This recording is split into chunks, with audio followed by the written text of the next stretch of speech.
What's up everyone, how are you all? Today we are back with another blazing Naruto story. What if Naruto is left for dead by Team 7? If you enjoy then please like, share and do comments. And also check the description to original creator of this beautiful creation. The four figures sprinted through the trees, leaping from branch to branch. Glancing over his shoulder, the rearmost person saw dozens shapes gaining distance. He ducked a thrown kunai only to have a shuriken slam into his lower leg.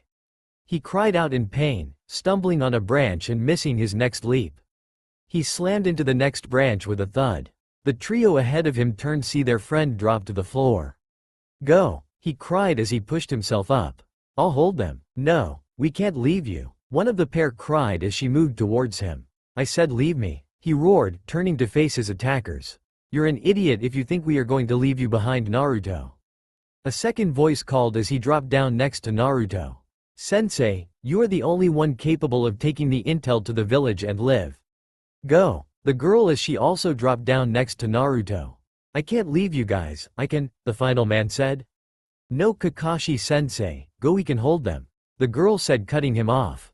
The trio of genin turned to face the oncoming foes. Kakashi sent them one last glance before leaping off. "Kiro, Naruto, I'm glad I knew such good people in my life," Sakyu said, turning to them with tears running down her face. "You two can still make it away. I can hold them here," Naruto urged desperately. "No can do, Naruto. I'm not leaving my best friend to die. I've lived 10 years and I've known you for 4 of them. That's enough for me," Kiro said. "Same here, Naruto," Sakyu said. Naruto opened his mouth, but before he could speak, a kunai flew past his face. Kiro's eyes widened as the kunai lodged into his throat. He wildly tried to pull the kunai out as blood spewed everywhere. Time seemed to slow for Naruto.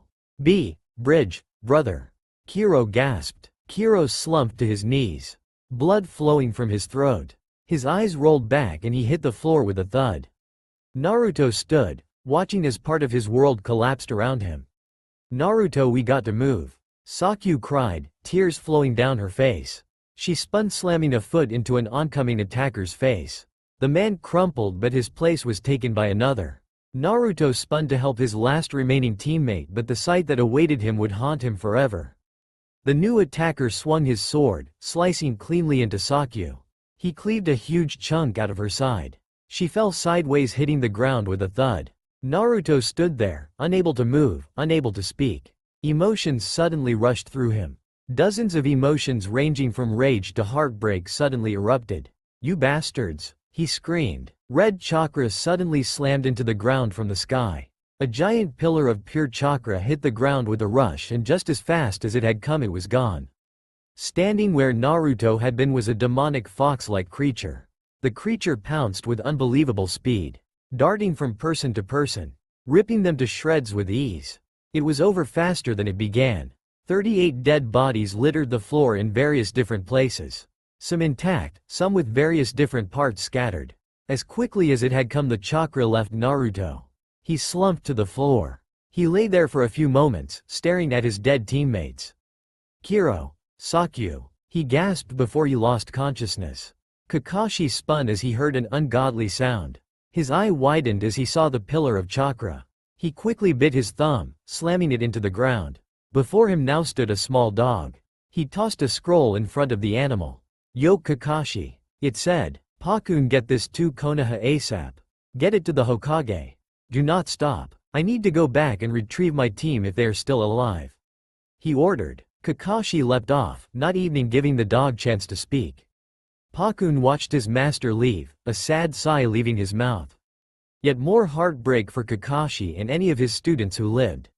Kakashi burst into the newly formed clearing, shock fluttering across his face. He hadn't entered a battle, but more a massacre. Not since the Nine Tails attack had he seen such a brutal massacre. Even Itachi's clan attack had been less bloody. He quickly scanned the scene, spotting his genin team lying on the floor.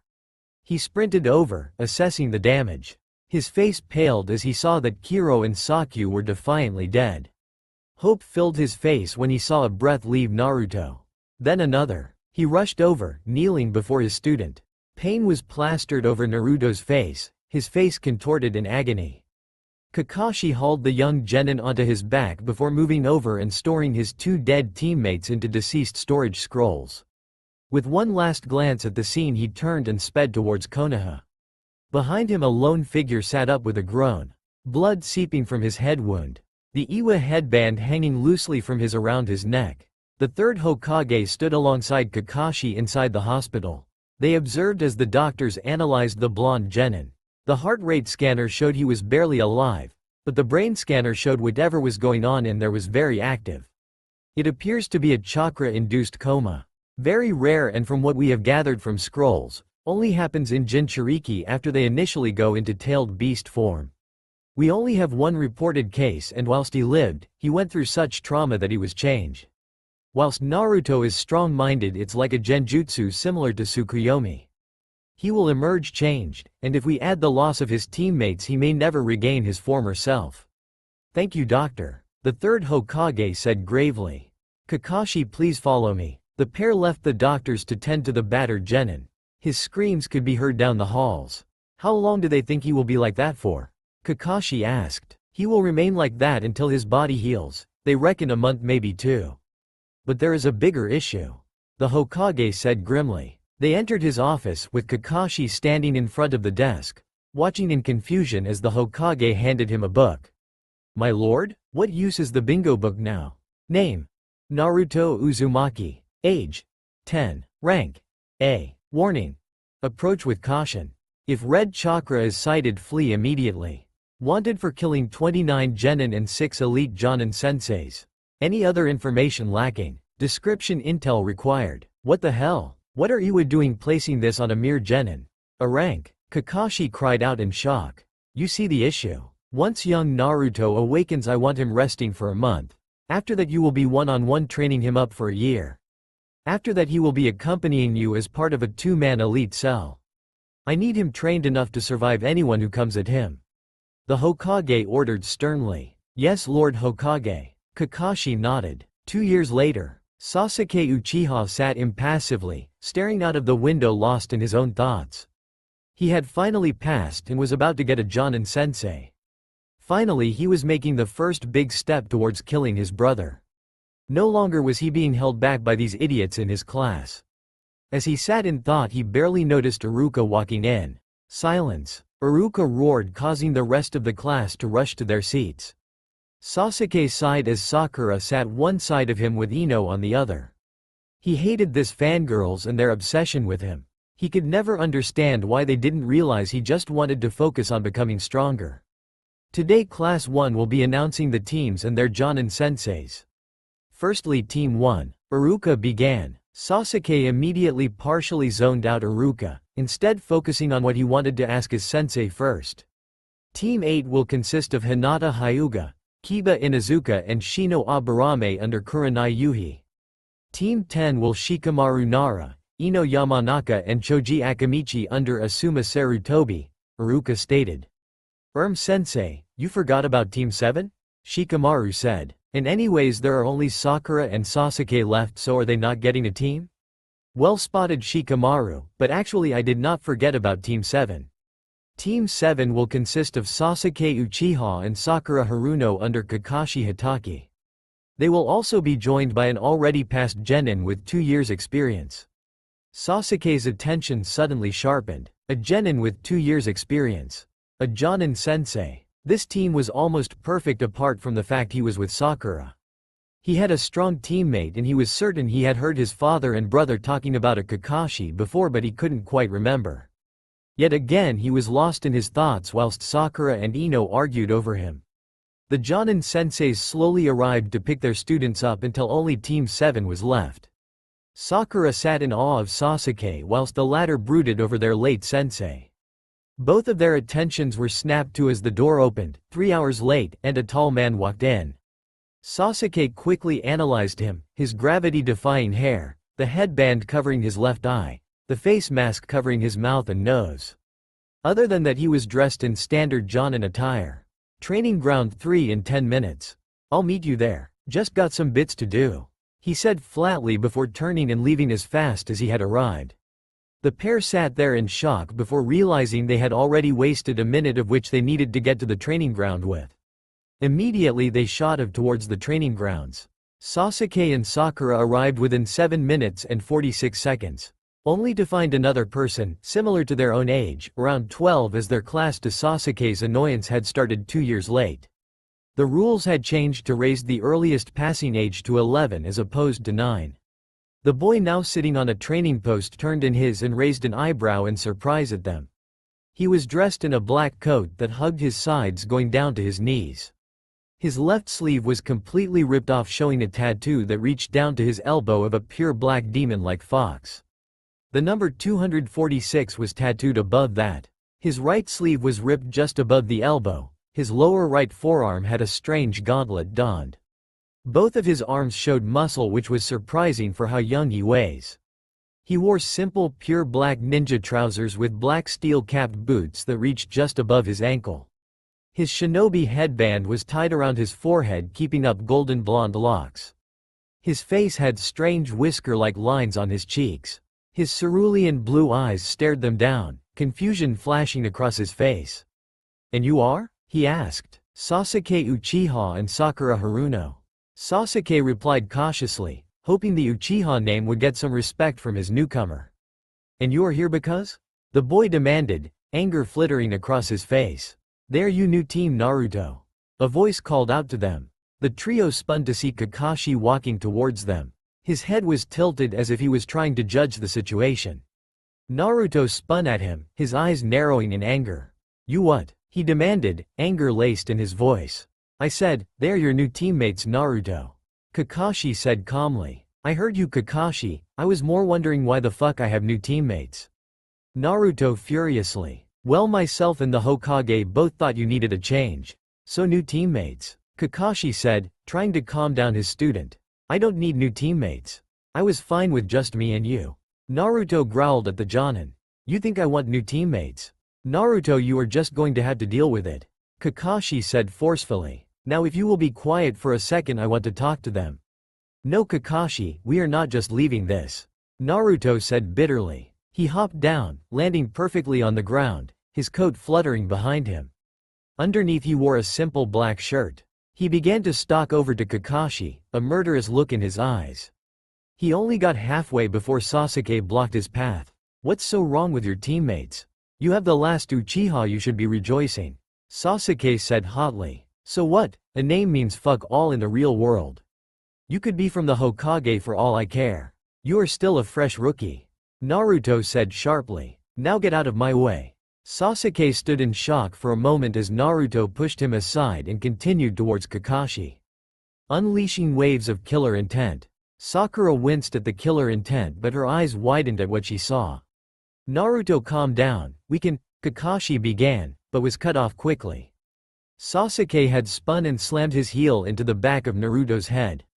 The blonde stumbled forwards a few steps. Kakashi frowned underneath his mask. This was not going to end well.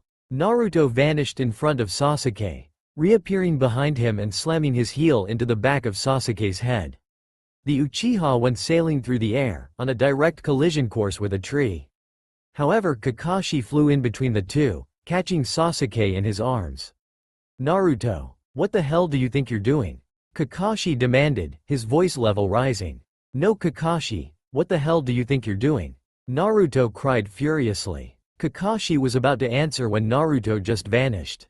Instead he just sighed. "Not again." He quickly placed Sasuke on the ground by the training post. "Well, there isn't much I can do concerning Naruto at the moment. So we might as well begin with waking up Sasuke," Kakashi said with a sigh. Quickly creating a water jutsu, we splashed Sasuke, causing the raven-haired boy to jolt upwards. He glanced around confused. "Where did Naruto go?" he asked confused. "To cool off for a bit. Now I'd like to start this by testing your combat abilities. Usually I would start with likes, dislikes, etc., but we will have to wait for Naruto to calm down, so we shall start with combat." "Sakura, why don't you start?" Naruto burst into the Hokage's office, swinging the door open. The third Hokage sat there, a single eyebrow raised in confusion. The blonde was practically growling with anger. "What the hell is the idea here, old man?" Naruto demanded. "Naruto, The Hokage tried. No, do not, Naruto, me. I do not want new teammates. I was fine with me and Kakashi. I don't need new teammates. I'm nearly Jonin skill level already and it's been a year. Naruto exclaimed. Naruto, listen to me. You need a change. You barely live at the moment. It's just missions with you. You are strong, maybe stronger than some Jonin and defiantly most Chunin. But you need teammates to advance. You can never reach Jonin rank without them. Hokage cried. I do not want teammates. Naruto tried again. Naruto, you cannot hide from people all your life. What happened to them was a tragedy, but the next 2 Chunin exams are here and in Kumo. And for God's sake, it's not like the Raikage and most of the ninja there don't like you. Hokage said flatly. The decision has been made, end of. I can't just move on from Kiro and Saku, old man. Naruto said, his voice breaking. You don't have, you just need to find new people to love as well. Hokage said, walking round to comfort the young boy. He hugged Naruto, watching as the young boy collapsed into him. He had gone from anger to an emotional wreck instantly. It seemed that the mood swings issue was still there. It just hoped that the blank outs and visions weren't. Now, let's get you back to your team. The Hokage said softly. Sakura and Sasuke sat there, drenched in sweat. For the past hour Kakashi had pushed them to their limit. They had traveled around the entire training ground in their battles. Sakura had never realized how far behind Sasuke she was until now. But even her precious Sasuke had been torn to pieces by their new sensei. It seemed Kakashi's specialties were his almost unlimited jutsu list and combat intelligence along with reactions. Sensei, what are Naruto's specialities? Sakura asked curiously. Sasuke quickly looked up from where he had been staring. After being beaten, his feat had seemed to become quite interesting. Kakashi tilted his head from where he sat on the training post. He raised an eyebrow, putting away the book he had been reading. Some Icha book or something. Naruto's specialities? Kakashi said thoughtfully. Well, one defiantly has to be his clan jutsu. Along with a few jutsu which are unique to him and a very tiny amount of others. He also has huge amounts of kenjutsu and bukajutsu skill. His taijutsu is also unique, he seems to create it up on the spot. He does not really have a style, it's just counters and pure brute force. He also has a particular skill in fuinjutsu. And let's not forget the Kage Bushin Jutsu. Sasuke raised an eyebrow. That was an awful lot of things he was good at. Maybe this guy was more powerful than he looked. But do not get me wrong, Naruto has his weaknesses. Because of his massive chakra he has problems with control. Whilst he has mastery over his clan jutsu and others, his chakra control is awful, which means genjutsu can tear him to pieces. His thought process also needs work. He is a bit impulsive, which means he may either charge in or just simply ignore the main tasks at hand. There are a couple more, but those are his secrets to disclose, not mine. Kakashi said with a sigh. Sensei, how strong is Naruto? Like rank-wise? Sakura asked. Kakashi tilted his head at her. Raising an eyebrow, he reached into his pack and pulled out a slim book. He tossed it towards her and nodded towards Sasuke, indicating he should read as well. Sensei, what is this? Sasuke asked. He recognized it, but he couldn't remember it. This is the bingo book, the list of the most dangerous ninja and killers in the shinobi world. Anyone who is important enough to be put in here is someone to fear or trust depending on their allegiance. Konoha ninja are pages 139 to 245. Kakashi said, pulling out his Icha book. Sakura flicked through to the set pages. Sasuke and Sakura leaned in, reading the short names list, recognizing a few names like Asuma Sarutobi, Shikaku Nara, who had come in to do some talks on strategy, Hiyashi Hyuga, who had come in to explain some of the politics, and finally Kakashi, and just below him a name they did not expect. Naruto Uzumaki. Quickly they flipped through to Kakashi's page, examining it. Name: Kakashi Hitaki. Age: 26. Rank: S. Warning: flee on sight. Highly trained ex-Anbu captain, reported to know over 1,000 jutsu. Flee on sight if not Jonin or higher. Tall white hair, headband over left eye. Standard Konoha Jonin attire. Wow, Kakashi-sensei, I did not expect you to be S-ranked, Sakura said, impressed. Sasuke took the bingo book and examined it closely, studying something. Sensei, who's this? He asked curiously. Kakashi raised his eyebrow quizzically, glancing over. He grinned under his mask when he saw the name below him. Jiraiya. Sasuke obviously was wondering about the legendary Sannin. You might meet him in time, but I thought you wanted to look at Naruto's book entry?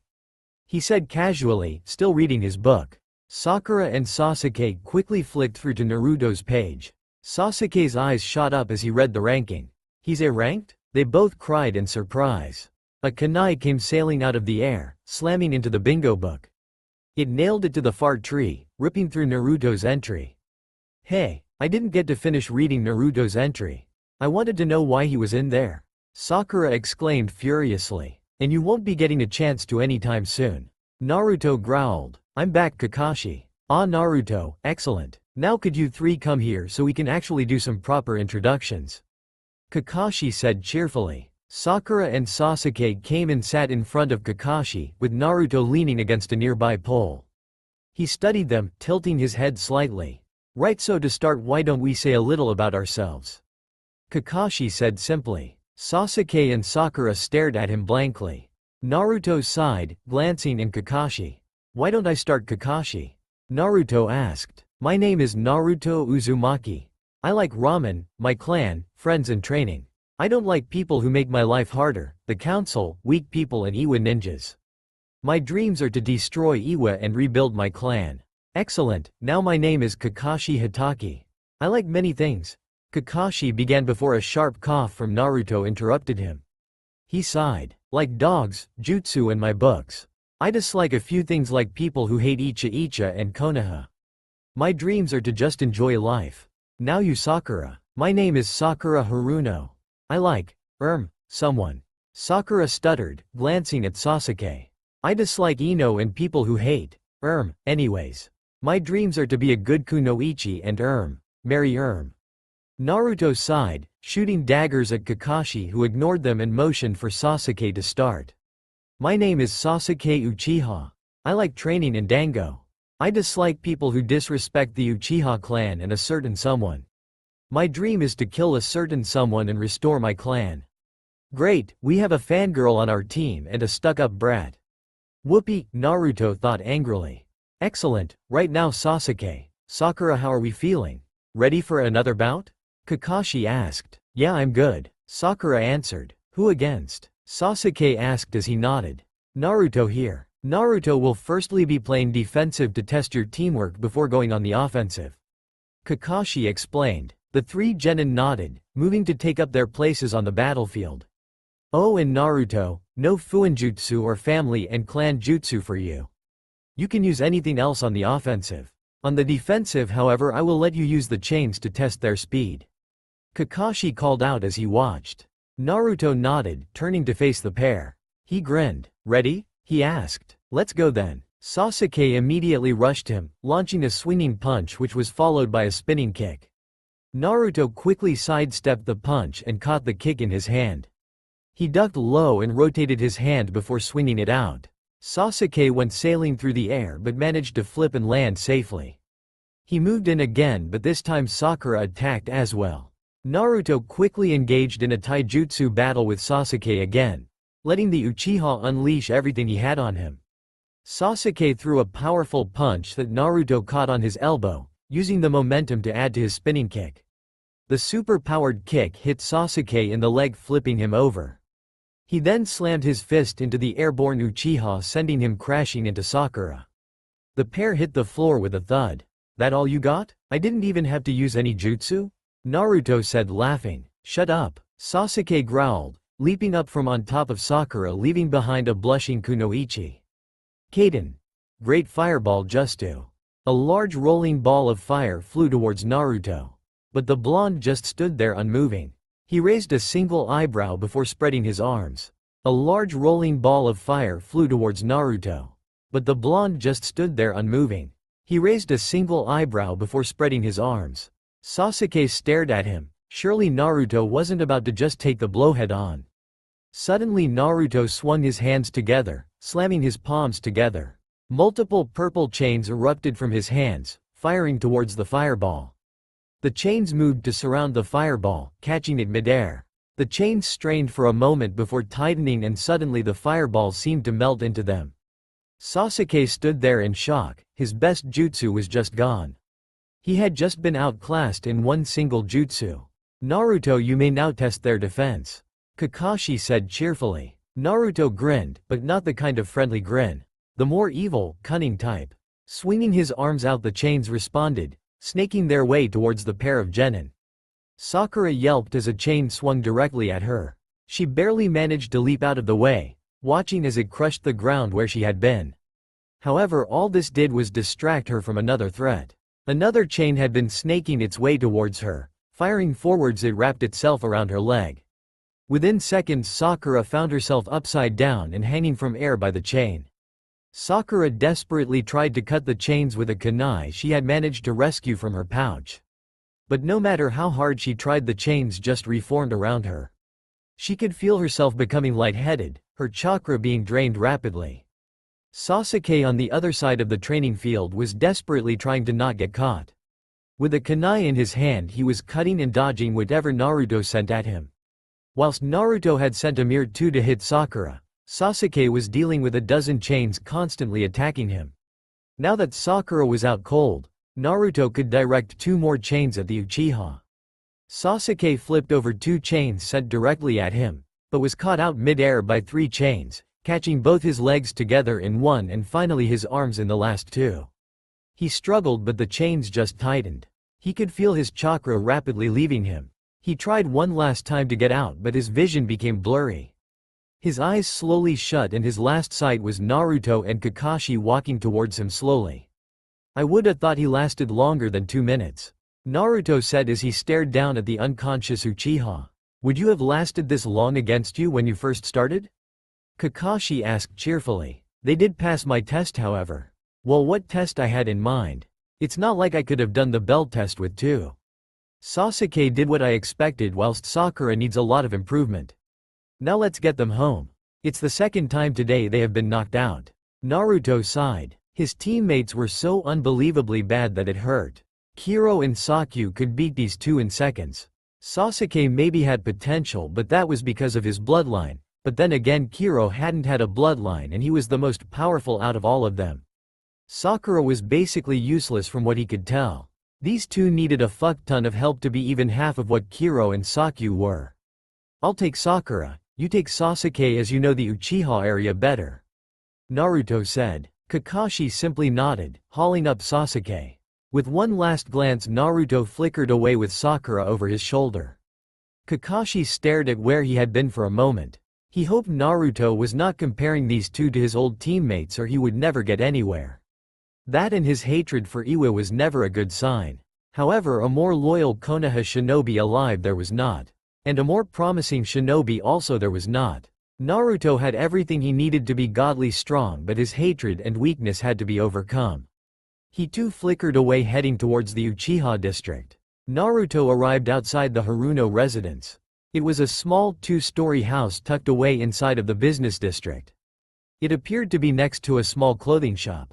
He knocked on the door before waiting a few seconds. The door opened to reveal a small woman with dark blonde hair, very unlike Sakura's. He raised an eyebrow, thinking he had got the wrong address. He turned to leave. Excuse me, young man, is that my daughter?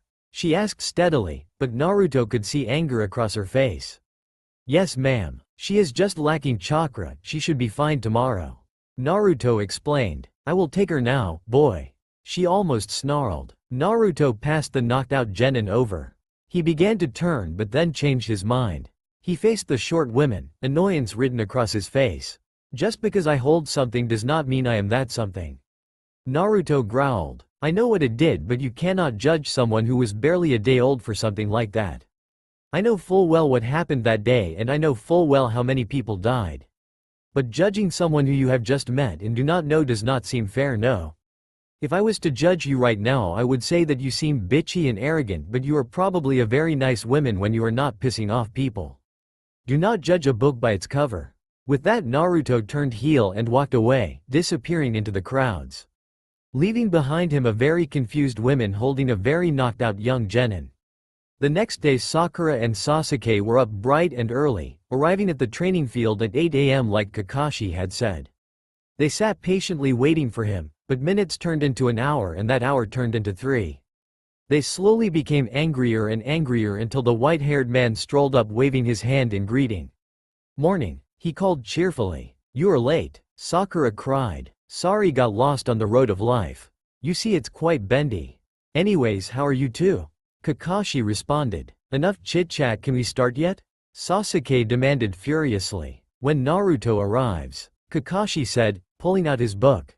And speak of the devil, Naruto walked up even more casually than Kakashi, however he raised his eyebrows seeing Kakashi there. "Been waiting long?" he asked. "Just got here. How many today?" Kakashi responded. 23. Bit fewer as I thought I needed to get here earlier. Naruto responded. Sasuke and Sakura stared, watching this almost too casual conversation.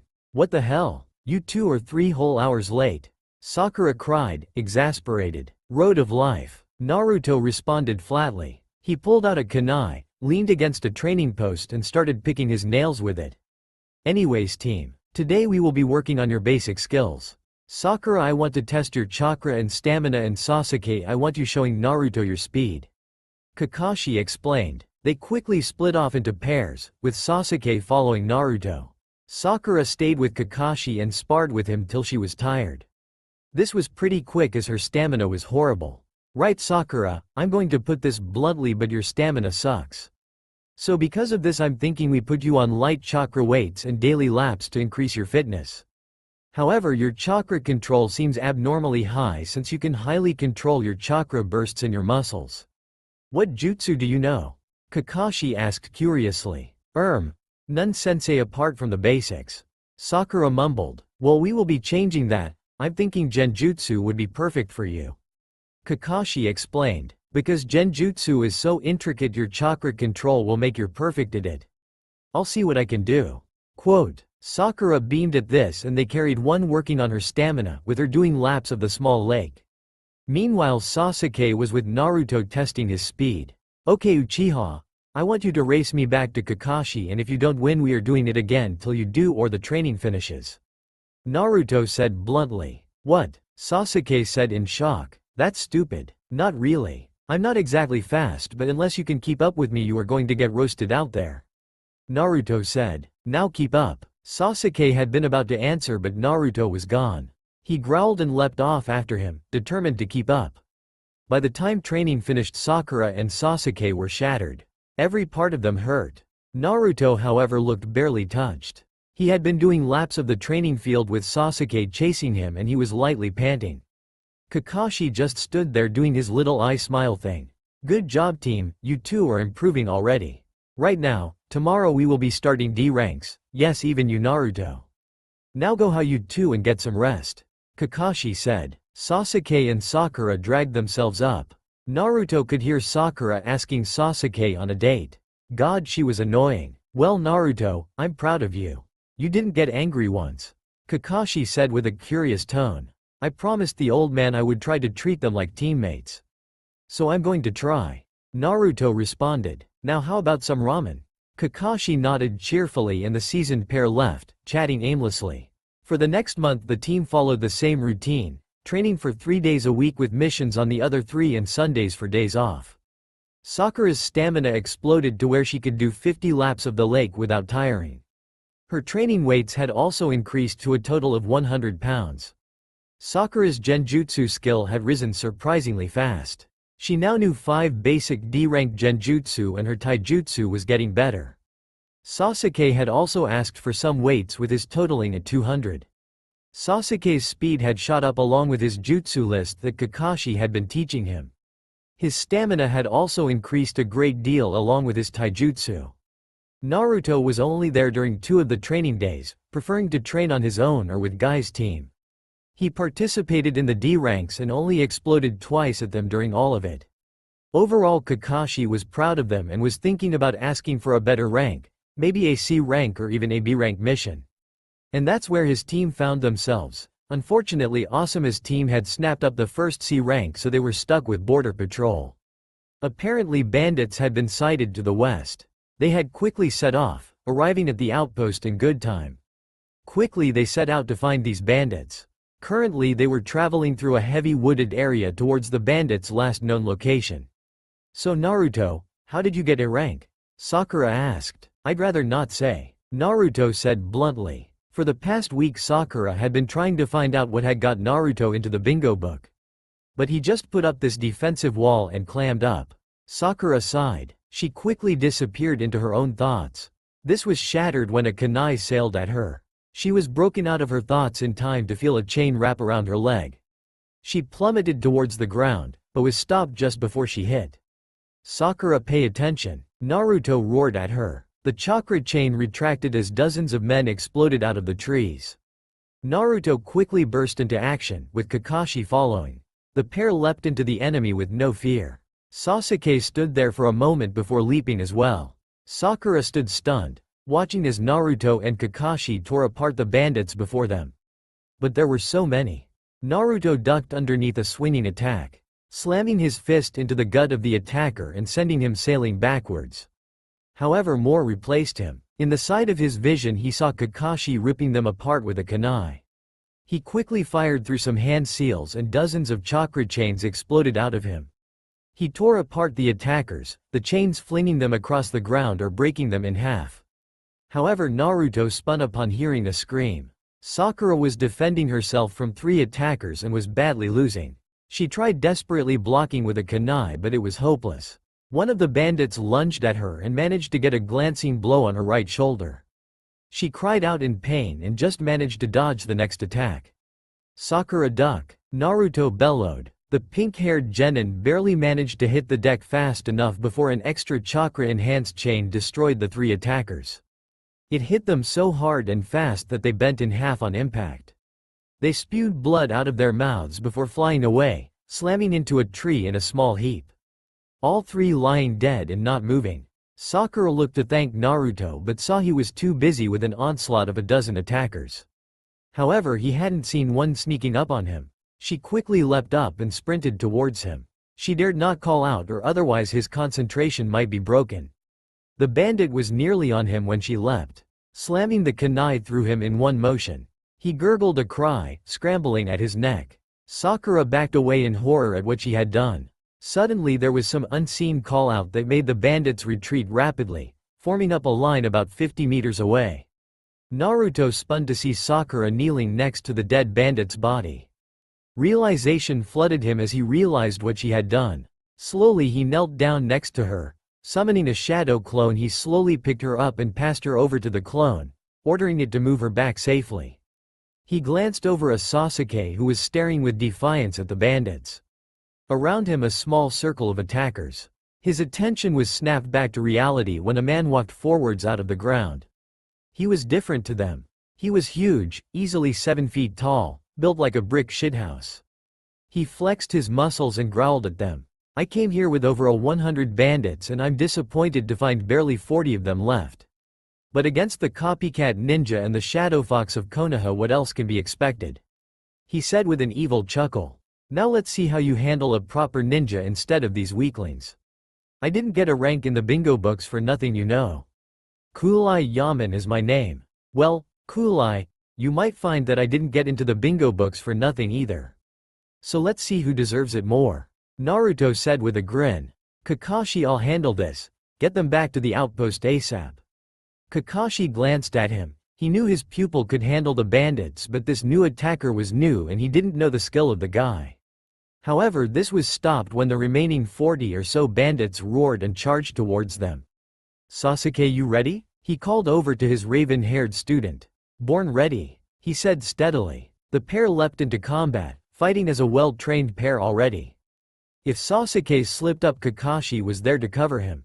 Sasuke fired fire jutsu at the bandits, with Kakashi doing likewise. Meanwhile, Naruto and Kulai were still having a stare down with each other. Finally Kulai growled, charging forwards. He leapt upwards before bringing his foot down to crush Naruto. The latter rolled sideways, avoiding the crushing blow that shook the ground. He quickly moved in, slamming a palm into Kulai, but it was like punching a mountain. His fist made a weird crunching sound upon contact. Grunting in slight discomfort at feeling his broken hand, he moved back. Already he could feel it healing from the fox. Kunai, however, didn't let up and unleashed a barrage of super-powered punches and kicks. Naruto dodged as much as he could, already forming plans in his mind. Flipping over the man and leaping high into the air, he formed a hand seal, grunting in pain from the moving bones. "Kage Bushin!" he cried. 30 clones erupted into existence and threw themselves at Kunai. The monstrous man laughed and went to work, with puffs of smoke showing his destruction of the small army. Naruto growled before unleashing his plan. He quickly rushed through multiple hand signs before holding out his left arm. Lightning crackled at the end of it. The air was filled with the sound of thousands of birds singing at once. He rushed forwards, leaping off clones before slamming his fist downwards. "Chidori!" he roared, pushing his hands deep into Kunai. The lightning cutter sunk deep into the man's stomach, with his hands erupting out of the other side. Kunai bellowed in rage, ripping Naruto off him and hurtling him across the battlefield. Clapping his hands together, Kunai fired through some hand signs and slapped his hands against his stomach. A weird green aura exploded out of him and the wound just closed. Kunai bellowed out a manic laugh. "Whilst I can use my arms, nothing will stop me. I can heal any wound." He chuckled, advancing on the blonde who was recovering from the deadly throw.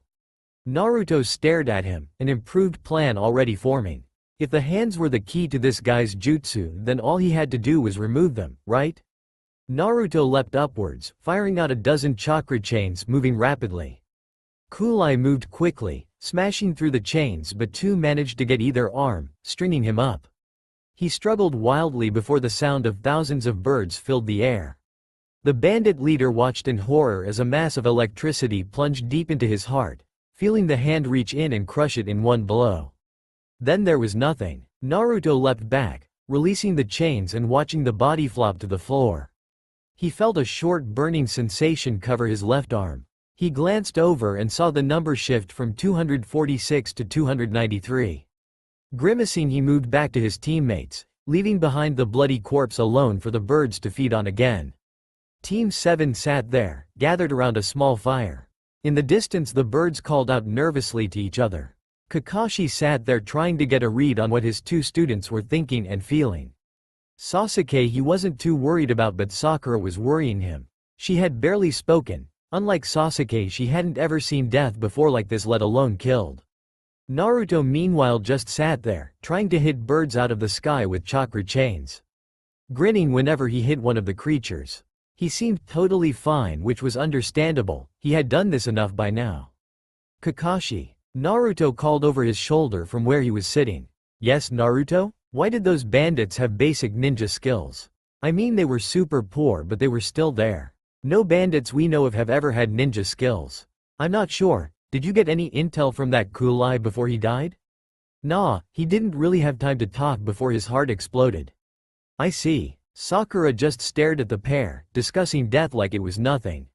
What is wrong with you two? This is a person's life you are talking about," Sakura cried, tears springing to her eyes. Naruto paused in his little game. Turning to face her, he tilted his head slightly, regarding her. Naruto pointed at his tattoo, staring Sakura down. "Do you know what this tattoo is, Sakura?" "No. It's the number of people I've killed since I was 11. In 1 year I've killed 293 different people. I live with death on a permanent basis. During my childhood I was beaten so close to death I could feel it on so many occasions I have lost count.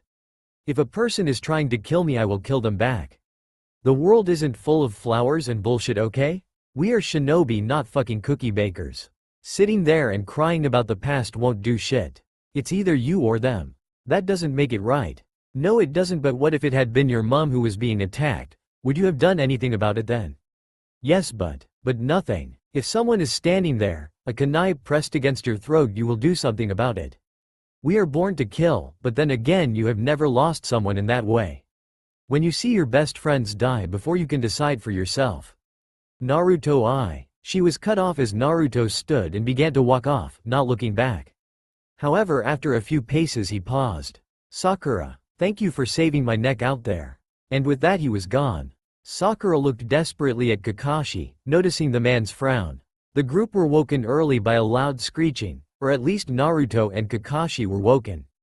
Kakashi looked over to the tree where Naruto was resting on the highest branch. On his arm rested a mite bird. Naruto was deep in concentration, reading the message written on it. Kakashi frowned as he saw Naruto's eyes widen. The boy quickly resealed the message, burning it with a weak fire jutsu, and sent the bird on its way. Not after giving a treat first. Kakashi, get the others up. Asuma's team is under attack from Zabuza of the Hidden Mist. He's been badly wounded along with one of his students. We have been requested to move there as fast as possible, Naruto said, a weird urgency in his voice. The blonde summoned a dozen shadow clones, ordering them to clear the campsite whilst he roused Sakura and Sasuke. The pair looked grumpy at first, but once the orders were relayed, the urgency passed over them as well. They quickly rushed around to help tidy up, and after 10 minutes they were ready. Where are we heading, sensei? Sakura asked worriedly. That was Ino's team under attack. The Wave Country, we need to get there ASAP, and we are a good 2 days away. If you get tired, Naruto's clones will carry us. Now let's move, Kakashi ordered, vanishing. The remaining trio vanished, chasing their sensei. It took under 2 days to get there, with Naruto ending up both Sakura and Sasuke, much to the latter's discomfort. Sasuke noticed that the boy seemed to be an endurance god. Kakashi looked exhausted whilst Naruto was still powering on, only showing slight signs of fatigue. The four arrived at a small village, with Naruto carrying them all across the water at breakneck speeds. They quickly halted, resting on the edge of a small dockyard. In front of them were 20 fully armed guards, blocking their way in. Right, myself, Sakura and Sasuke will head around and get to Asuma. Naruto, Asuma warned of the armed guards hurting the villagers.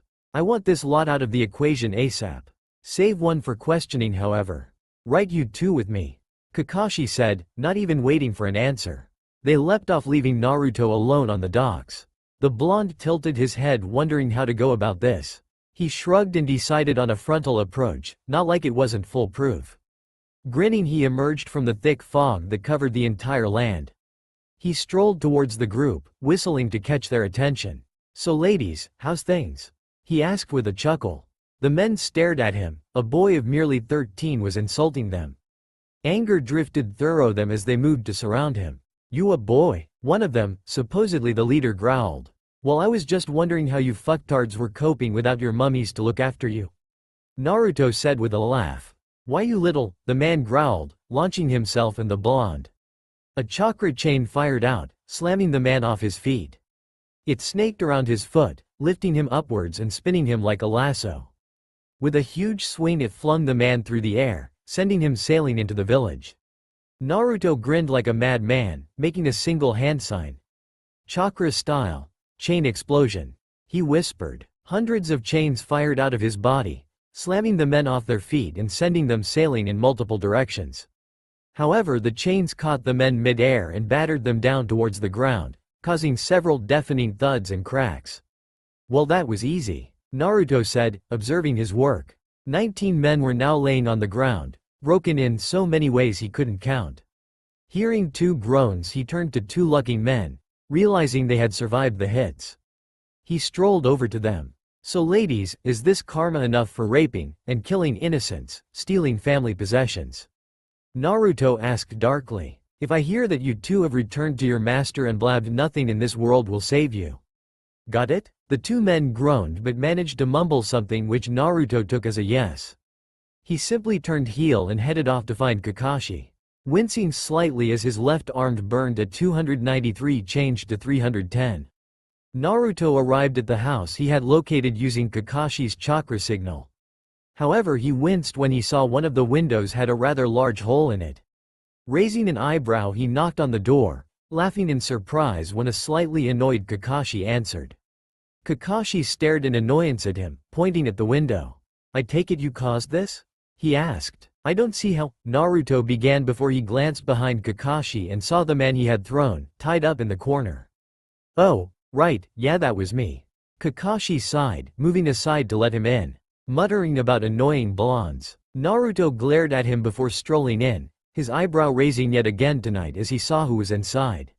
He saw Sakura and Sasuke sitting aside, with Sakura sending him daggers and trying to bandage up a rather large boy. Sasuke was staring at him in slight shock but mixed with indifference.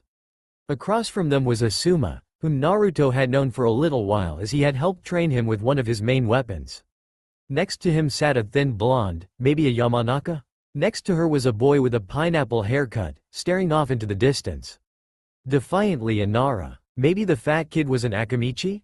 Along from that was an old obvious drunk man, glaring at Naruto along with a younger very attractive woman also whom seemed to be glaring at him. Next to them was a young boy, maybe 8 or 9 who was just staring at him very confused. Where did that man come from and why is it this guy's fault? The young kid asked. Inari. The older women scolded. It's fine, Naruto began, realizing he didn't know the woman's or the man's names. Tsunami and this is Tazuna, my father and Inari's grandfather. Tsunami explained. Thank you Tsunami. Anyways Inari, I threw this guy across from the far eastern docks. Naruto said cheerfully. Now Tsunami, I shall pay for the window and if I may, head off to sleep as I am a bit tired? Of course Naruto, second floor, second door on the right. Tsunami said, utterly confused. Naruto bowed his thanks, pulling out some cash and placing it on the table. He quickly moved upstairs, sending a glance at Asuma and Kakashi before leaving. The Jonin shared a look before following him upstairs. This left the Genin and Tazuna's family behind confused. He did not really throw him from the east dock, that must be bollocks. Tazuna laughed. Mr. Tazuna, I can actually believe Naruto would do that. He has beaten myself and Sasuke into the ground multiple times.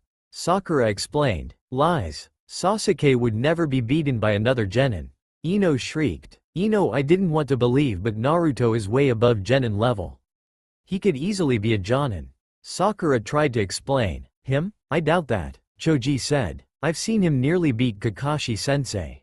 Sasuke said shrugging. What? When? Sakura demanded. I was hiding, watching to see Naruto's personal training and try to get stronger. Kakashi and him had an all-out fight and Naruto just went mental. He summoned a good 300 clones and they just bombarded chakra chains at him. It was mental. Naruto nearly passed out at the end but he was using maybe 20 chains per clone. However, Kakashi caught him at the end and managed to get close enough to break his defense. Naruto nearly won though, Sasuke said, dropping his usual brooding self as he talked explaining the fight. No way, Choji muttered. Makes sense, he is a rank in the bingo book. Shikamaru said, yawning. What? Ino cried. A rank? Is that good? What is he compared to Zabuza? Tsunami asked worried. It means that Naruto is on par skill-wise with Zabuza. Maybe stronger depends on the situation.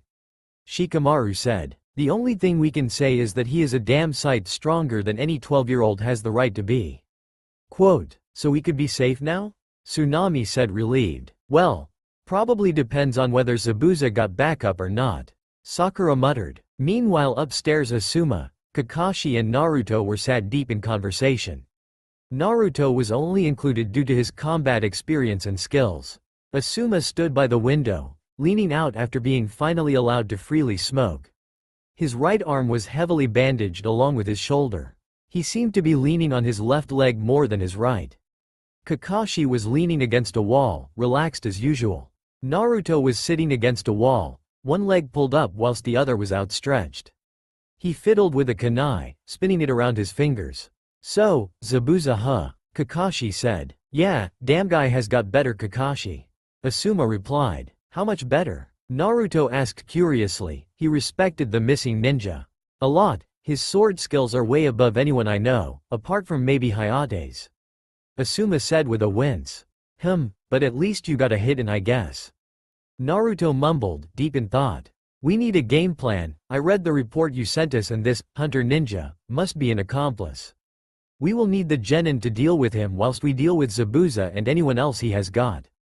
Kakashi said thoughtfully. Kakashi, you should train the genin in tree climbing and maybe water walking in the mornings, meanwhile in the afternoons we will need to focus on separate areas. Maybe teach a new jutsu or raise their skills. Asuma said. They will need good teamwork if this is to work, we should run a team exercise in the afternoons. Kakashi replied. Good thought. I have an idea for that. Asuma said grinning, glancing at Naruto. Kakashi raised an eyebrow, also glancing at Naruto. The blonde stared at Asuma, glaring at the smoking Jonin. That idea best not fucking include me. The next morning, Kakashi and Naruto gathered the genin outside of Tazuna's house next to the forest. Asuma was still healing under Tsunami's care. Right, this morning we will be learning a new skill, designed to improve chakra control. Kakashi said cheerfully. Finally, something useful. Sasuke muttered. So what I have been teaching you isn't useful, Uchiha. Naruto growled. Maybe we should do some more chain training? No, it's fine. Sasuke said desperately, he was not ready for that fucking crazy-ass training. For the past month since Sasuke had joined, Naruto had invented a new training method. It was basically him hunting Sasuke with chains and trying to smack him to a pulp. It was designed to apparently improve his dodging and movement speed, but Sasuke suspected Naruto just liked to hit him. It was not a nice training style to be on the end of. Good, now it's very simple. Naruto explained. Watch. Naruto leapt forwards, sprinting towards the base, and with a small jump, he landed on the tree trunk and ran up it for about 10 or so feet. The technique requires chakra control levels higher than what some of you have at the moment, so we will work on this every morning. If you get it quickly, I want you doing laps up and down to improve chakra capacity.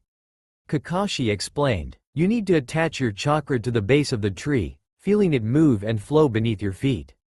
However, too much chakra will cause the bark to explode. He motioned to Naruto, who sent a huge wave of chakra to his feet, and the tree erupted. As in explode into hundreds of bits with on the base left over. The blonde landed gracefully. Kakashi glared at him. Obviously not that big, but the bark should come off. He explained, hitting Naruto on the back of the head casually. With that, the 5 genin walked to their assigned trees and began working on it. Naruto was surprised to find that Ino and Sakura picked it up quickly, whilst Shikamaru gave it one attempt and just sat down watching the girls. Sasuke was having a bit of trouble but was slowly getting it as the day moved on. Choji was having immense trouble, but he had large reserves, so it was expected. Several hours later, Kakashi called a halt to the exercise in favor of a break. So far he was reasonably impressed with how they were going, but they seemed exhausted and teamwork exercises were needed after a lunch break. The 5 genin walked exhausted but proud with how they were progressing. Naruto had left after an hour to go watch Tazuna, as someone needed to guard him at all times. As the workmen returned home for a break as well, he rejoined the group. The 8 Konoha ninja were seated on a small table out back of Tazuna's house. Asuma was healing well and was now able to move his arm. After lunch, Kakashi will do watch duty. The rest of you will be fighting Naruto in a 5-on-1 match to test your teamwork and how in sync you are with each other. Asuma explained. Now, whilst you 5 have never fought as teams together, Naruto will be going hard on you. Today we'll also define what roles we want you to have in the upcoming fight. Asuma explained. So how do we win? Shikamaru asked lazily. You just have to force Naruto into surrendering. Simple, Asuma said. The 5 genin nodded, sizing up the blonde who was staring absently at the sky. Since they were fully rested now, they might as well start. The 5 moved onto the clearing and were about to start, but Asuma called out to them. Before you start, I want to put Shikamaru in command. I want to see something. Asuma called out. Troublesome. Shikamaru muttered. Right, you 4 need to keep him busy till I can find a way to break his defenses. Go. Ino and Choji launched themselves at Naruto, whilst Sakura and Sasuke, knowing better, stayed back and looked for an opening. They knew Naruto would tear them apart in a frontal assault. Human boulder jutsu. Choji roared. He quickly expanded and Naruto watched as his arms, legs and head were sucked into his body, making a massive ball. The boulder quickly started gaining momentum as it charged towards him. He leapt sideways, moving to drive a devastating kick at the boulder, but was forced back by a kunai barrage from Ino. Grinning, he slammed his right foot into the ground, sliding it round in a wide arc. Let's make this a bit harder, he chuckled. Rushing forwards, he ducked under a wild swing from Ino and ducked inside her guard. She gasped as a fist slammed her off her feet. The air suddenly rushed from her stomach and she felt the sensation of flight. As quickly as it had come, it was gone and she hit the ground with a thud. She had never felt such force in a spar before. Shikamaru moved in to cover Choji, chasing Naruto around with his shadow. Growling in frustration as Naruto eluded the jutsu. instead seeming to focus on beating the duo of Sasuke and Sakura who were dual attacking him. Sasuke knew the plan had already gone to shit when Ino was knocked down. Sakura was busy trying to keep the blonde at bay, but they both knew it was hopeless. Sasuke moved in to help her, throwing a careful punch knowing that a wild one would end up with him being thrown. Naruto had this weird style. There were no wild moves or style behind it, but he was always low, and keeping low allowed him to get inside your guard easily. 1 second he was there and the next he was inches from you and inside your guard. His style also evolved around short but powerful punches and kicks. Combined with a high chunin speed, the genin were going to be torn apart. Sasuke's punch was blocked, and just like he had feared, Naruto was inside his guard and a devastating punch that knocked him off his feet was thrown. Naruto had seemed to master the art, barely moving but having huge power. The raven-haired boy was sent sailing into Sakura, who caught him. The pair slid backwards and tried to regain their breath. Opposite them behind Naruto were Team Asuma, who were regaining their breath. Naruto seemed to realize that he was locked between two teams. Most people would be worried, but Naruto just had this wild grin on his face. Sasuke watched in wonder as the crouch and placed his right hand onto the ground. His confusion was raised when the blonde gripped his right elbow with his left arm and twisted. Giga explosion. The ground seemed to just erupt. For maybe 50 feet in a circle around the blonde, the ground just exploded. Bits of rock and dirt went sailing, quickly followed by the genin and even Asuma. But the jutsu wasn't done there. After that, a huge shockwave was fired out, knocking the recovering genin and sensei off their feet. Meanwhile, the blonde stood in the center and just grinned, panting slightly however. Naruto, what the fuck was that? Asuma exclaimed. Just a personal jutsu, Asuma. Naruto replied, his grin still plastered on his face. What the fuck is it? Asuma demanded, still recovering from the devastation. It's an S-rank jutsu I created. Based on combining wind and lightning into one. Because combing one really unstable element with a highly volatile one would always be beyond dangerous, I decided to merge them into one. Essentially, I push maybe a jonin's worth of chakra into my hand and just left it loose in one blast. The chakra tries to escape in various ways, but when chakra nature is added, it just explodes. The longer you hold it in your palm, the more dangerous it becomes, and the second it touches something, it explodes outwards. Naruto explained. Why would you create that? You are slightly mad. Asuma sighed, turning to check on the genin. Only slightly. Naruto chuckled. The 5 genin sat there glaring at the blonde, each nursing several bruises and half-healed cuts. For 5 days Naruto had basically tortured them. The blonde had beaten, cut and broken them. He attacked with no mercy, and they were all 100% that he had tried to kill each of them at least 7 times each. However, their teamwork had exploded and they were a well-oiled unit by now. Within the space of 5 days they had decided Naruto was insane. The guy had mood swings from manic attacks to moments of indescribable depression. However, the moment they were all dreading was coming. Currently Kakashi and Asuma were out on the bridge. With a clatter, Inari came flying in. The boy was panting hard and had the look of fear plastered all over him. 3 ninja on the bridge. He cried. The 6 genin were moving instantly to their stations. Team Asuma rushed off along with Sakura and Sasuke, but Naruto merely halted at the door. Tilting his head, he made a sign and a dozen shadow clones poofed in existence. 10 quickly moved to defend the village whilst 2 defend Tsunami and Inari. With that he was off, quickly overtaking the others and arriving at the bridge in under a minute. What he arrived to was a standoff between Asuma and Kakashi and 3 others. One he recognized from the bingo book as Momochi Zabuza and another as Raiga Kurisuke. Next to them was a small person, maybe female but he couldn't tell, in a Kiri mask. So these were missing Kiri Nin and both A rank. This was going to be very fun indeed. Kakashi, he said as he appeared next to them. The white-haired Jonin nodded as his arrival, staring down the 2 Kiri ninja. Within moments the genin arrived and fanned out behind the Jonin and blonde. So Kakashi, I see that you brought some runts to play with. Zabuza chuckled. Raiga, this should be fun. Shut up Zabuza, I'm only doing this for the pay. We are still enemies after this. Raiga growled. But that is the Shadow Fox of Konoha. And the copycat Nin along with one of best fire guardians. I know this will be fun. Zabuza chuckled. So Kakashi, why bring the runts? The blonde I get, but why the other runts? You say that like they are not threats?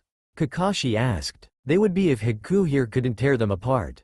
Zabuza replied. Right, enough talk. Let's get on with this.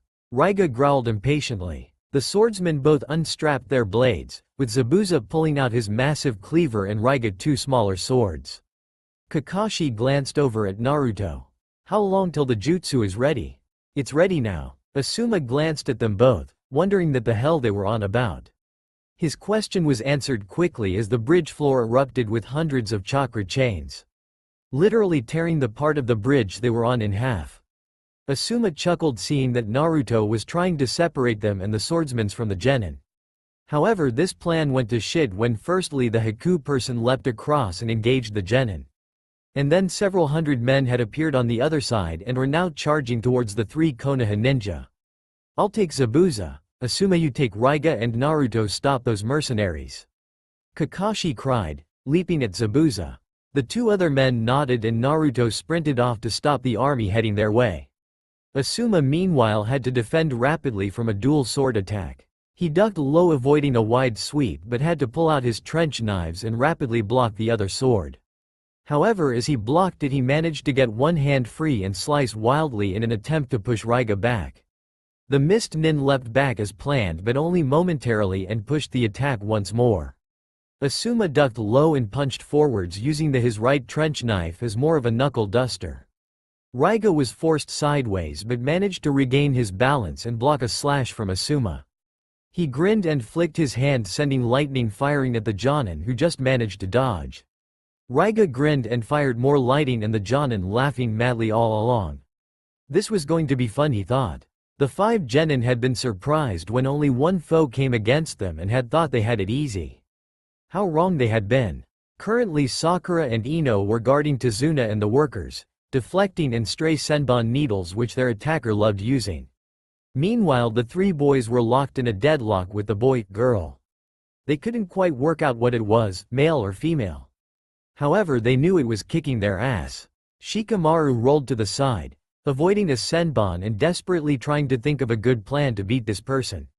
He had to appreciate Naruto and his ingenious idea of separating them fight so the opposing Jonin couldn't target them, but now they were without help against a high-leveled opponent, who not only outsped them but had way more skill. He watched as Choji launched several kunai before following it with a wild punch that was blocked neatly and followed by a kick that was accurately placed on his shoulder which sent the fat boy flying. Sasuke however was there in a matter of moments with Shikamaru not far behind.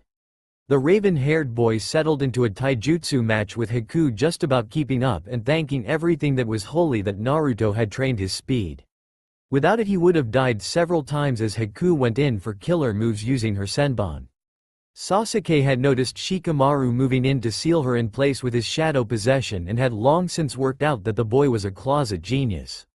A low sweep with his leg forced Hiku to jump to avoid being flipped. However, he followed it with a combined attack with kunai and a quick punch. Hiku was forced backwards and away from the Uchiha, and straight into Shikamaru's jutsu. Hiku froze in place as Shikamaru's jutsu latched onto her. That's when everything went to shit. A weird fog suddenly started to descend on the bridge, causing the shadow to lose power due to lack of light. Hiku was moving immediately and slammed several senbon into the Nara, causing him to drop. Well fuck, Sasuke muttered. Kakashi had straight away gone on the attack and pressed the missing ninja back. He had nearly got a kill in but the massive sword forced him to retreat. Zabuza swung the fucking thing like a twig. How could he lift such a massive sword like a bit of paper? Kakashi didn't know, but it was causing him trouble. He couldn't get close enough to the guy to fucking hit him. His Sharingan wasn't helping in this mist either as it was chakra-laced. All he could do was listen for an attack and smell Zabuza. His sense tingled and he dropped low, ducking under a swing that would have cut him in half like butter. Twisting sideways he managed to slam a kick into where he thought Zabuza would be and was rewarded by a nice thud. Water however sprayed over him. A damn water clone. He needed to clear this mist or otherwise he would lose ASAP, and he could tell that Asuma would be hindered by it as well. But he doubted he had a wind jutsu strong enough to push this apart. Naruto might have won since wind was his primary nature. But he could not get to his student easily, so he needed to make a plan. However, in his thoughts Zabuza had moved into an attack position and swung his sword in a wide arc aiming to drive Kakashi into his second water clone. It worked to a certain extent, but instead of going backwards Kakashi just went up. The copycat ninja vanished for a second before reappearing at his side and slamming a well-aimed punch into the swordsman. Zabuza stumbled backwards and narrowly managed to block a kunai aimed for his heart with the flat of his sword. He felt something move behind him and pushing Kakashi off he swung his massive blade round and decapitated a shadow clone. His victory was short-lived however when another clone launched a reckless attack that only a clone could. Dispatching that one easily he felt something bite his leg, then his arm and suddenly dogs were holding him down in place. "Oh fuck," he muttered. The sounds of thousands of birds filled the air. Meanwhile this had been happening. Naruto was demolishing an army that he reckoned was about 600 strong. He had never killed this many in a large group and even though they were not ninja, a thug with a weapon in mass was dangerous. Summoning 100 clones he ordered them to wade in and tear through the first ranks of men whilst he could set up his jutsu. This was a test jutsu combination that he had yet to use before and required inhuman amounts of chakra. There was a likely chance that this would use up about 80% of his chakra, which was roughly twice a Jonin's chakra, and if it went wrong he would be left with a Chunin's worth of chakra to fight with. However, if it went right it would be so worth it and he could finish this quickly. He began to flash through dozens of hand seals, molding his chakra into his feet. His legs were firmly planted on the bridge about shoulder width apart. He could feel his chakra flowing through him. He released air slowly, feeling the rhythm of the chakra. Halting it and pushing against the flow he began to build it up. Meanwhile his clones were tearing through the army. Each one was ducking and dodging before using Naruto's personal fighting style to destroy men with each punch. Down they were falling like leaves, knocked out and down whilst Naruto could build chakra. However slowly they were falling as well, popping in the middle of the bridge. When only 6 remained in a small circle, surrounded by roughly 400 angry bandits, Naruto felt he was ready. He clasped his hands together in a single sign. With a bellow he released everything he had been holding for several minutes into a massive burst. Destructive wind explosion, he roared. Wind erupted from him in a huge explosion of force. Gale Force 12 winds completely covered the entire bridge, blowing away the fog with ease. Broken debris was picked up like leaves and thrown around whilst the army was torn apart. Now whilst the debris was several hundred meters away along with the Konoha ninja, builders and missing ninja, the army of Gato was about 20 meters away, which meant they took the full brunt. 600 men, 230 whom were knocked out, were ripped to shreds by winds which could flatten a small forest. It ripped their clothes to shreds and cut into them. Within seconds 600 men had died from razor-sharp winds. Naruto stood panting, before dropping to his knees. His right arm burned with pain that he had rarely felt. It felt like lava was being poured down his arm, working its way across his body. He glanced over and saw in shock as 310 to 910. With that he nearly blanked out and fell to the ground with a thud. The jutsu had obviously taken more than what he had expected and he could barely feel anything. He forced his head to look up and saw Gato and maybe 50 of his best guards slowly trotting his way, only several hundred meters to cover. With that he fully blanked and his eyes shut. Sasuke had been getting fucking destroyed until the fog had cleared. This Haku person had successfully removed Choji from the fight and managed to force Shikamaru to withdraw due to the amount of senbon in his back and legs. The raven-haired boy however couldn't keep up with the boy, which he was certain about now. The fog hid any attacks from his sight and he had been growing frustrated. However, out of nowhere this huge burst of wind that had sent him stumbling had blown away the fog with ease and the playing field was now leveled. Or well, it had been for a little while until the boy had made a fucking ice dome around him. Great fireball jutsu, he cried desperately. The fireball he sent out failed like all the others in making the mirrors melt and was rewarded with several senbon to the leg for his troubles. But he could not fail here. Even with his core muscles shutting down he fought onwards. Even when his legs shot agony through him he fought on. He was an Uchiha. Great fireball jutsu. He tried again, sending out an even larger one, but again it failed. His chakra was getting depleted at an astonishing rate just by trying to melt this fucking dome, and Sasuke knew he had maybe 2 more fireballs left before he was out. Rapidly dodging more senbon, he tried to come up with a plan but was shortly cut off when one got a glancing blow on his neck.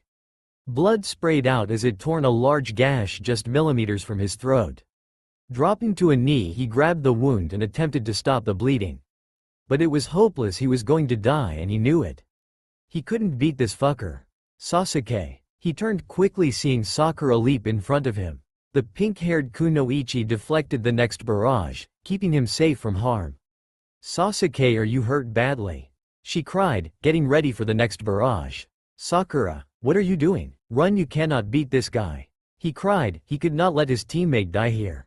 Another barrage of senbon came flying in, maybe triple the rate it usually did.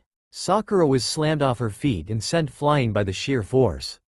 Sasuke just managed to catch her, but the pair collapsed. Still, the pink-haired girl stirred, trying to get up.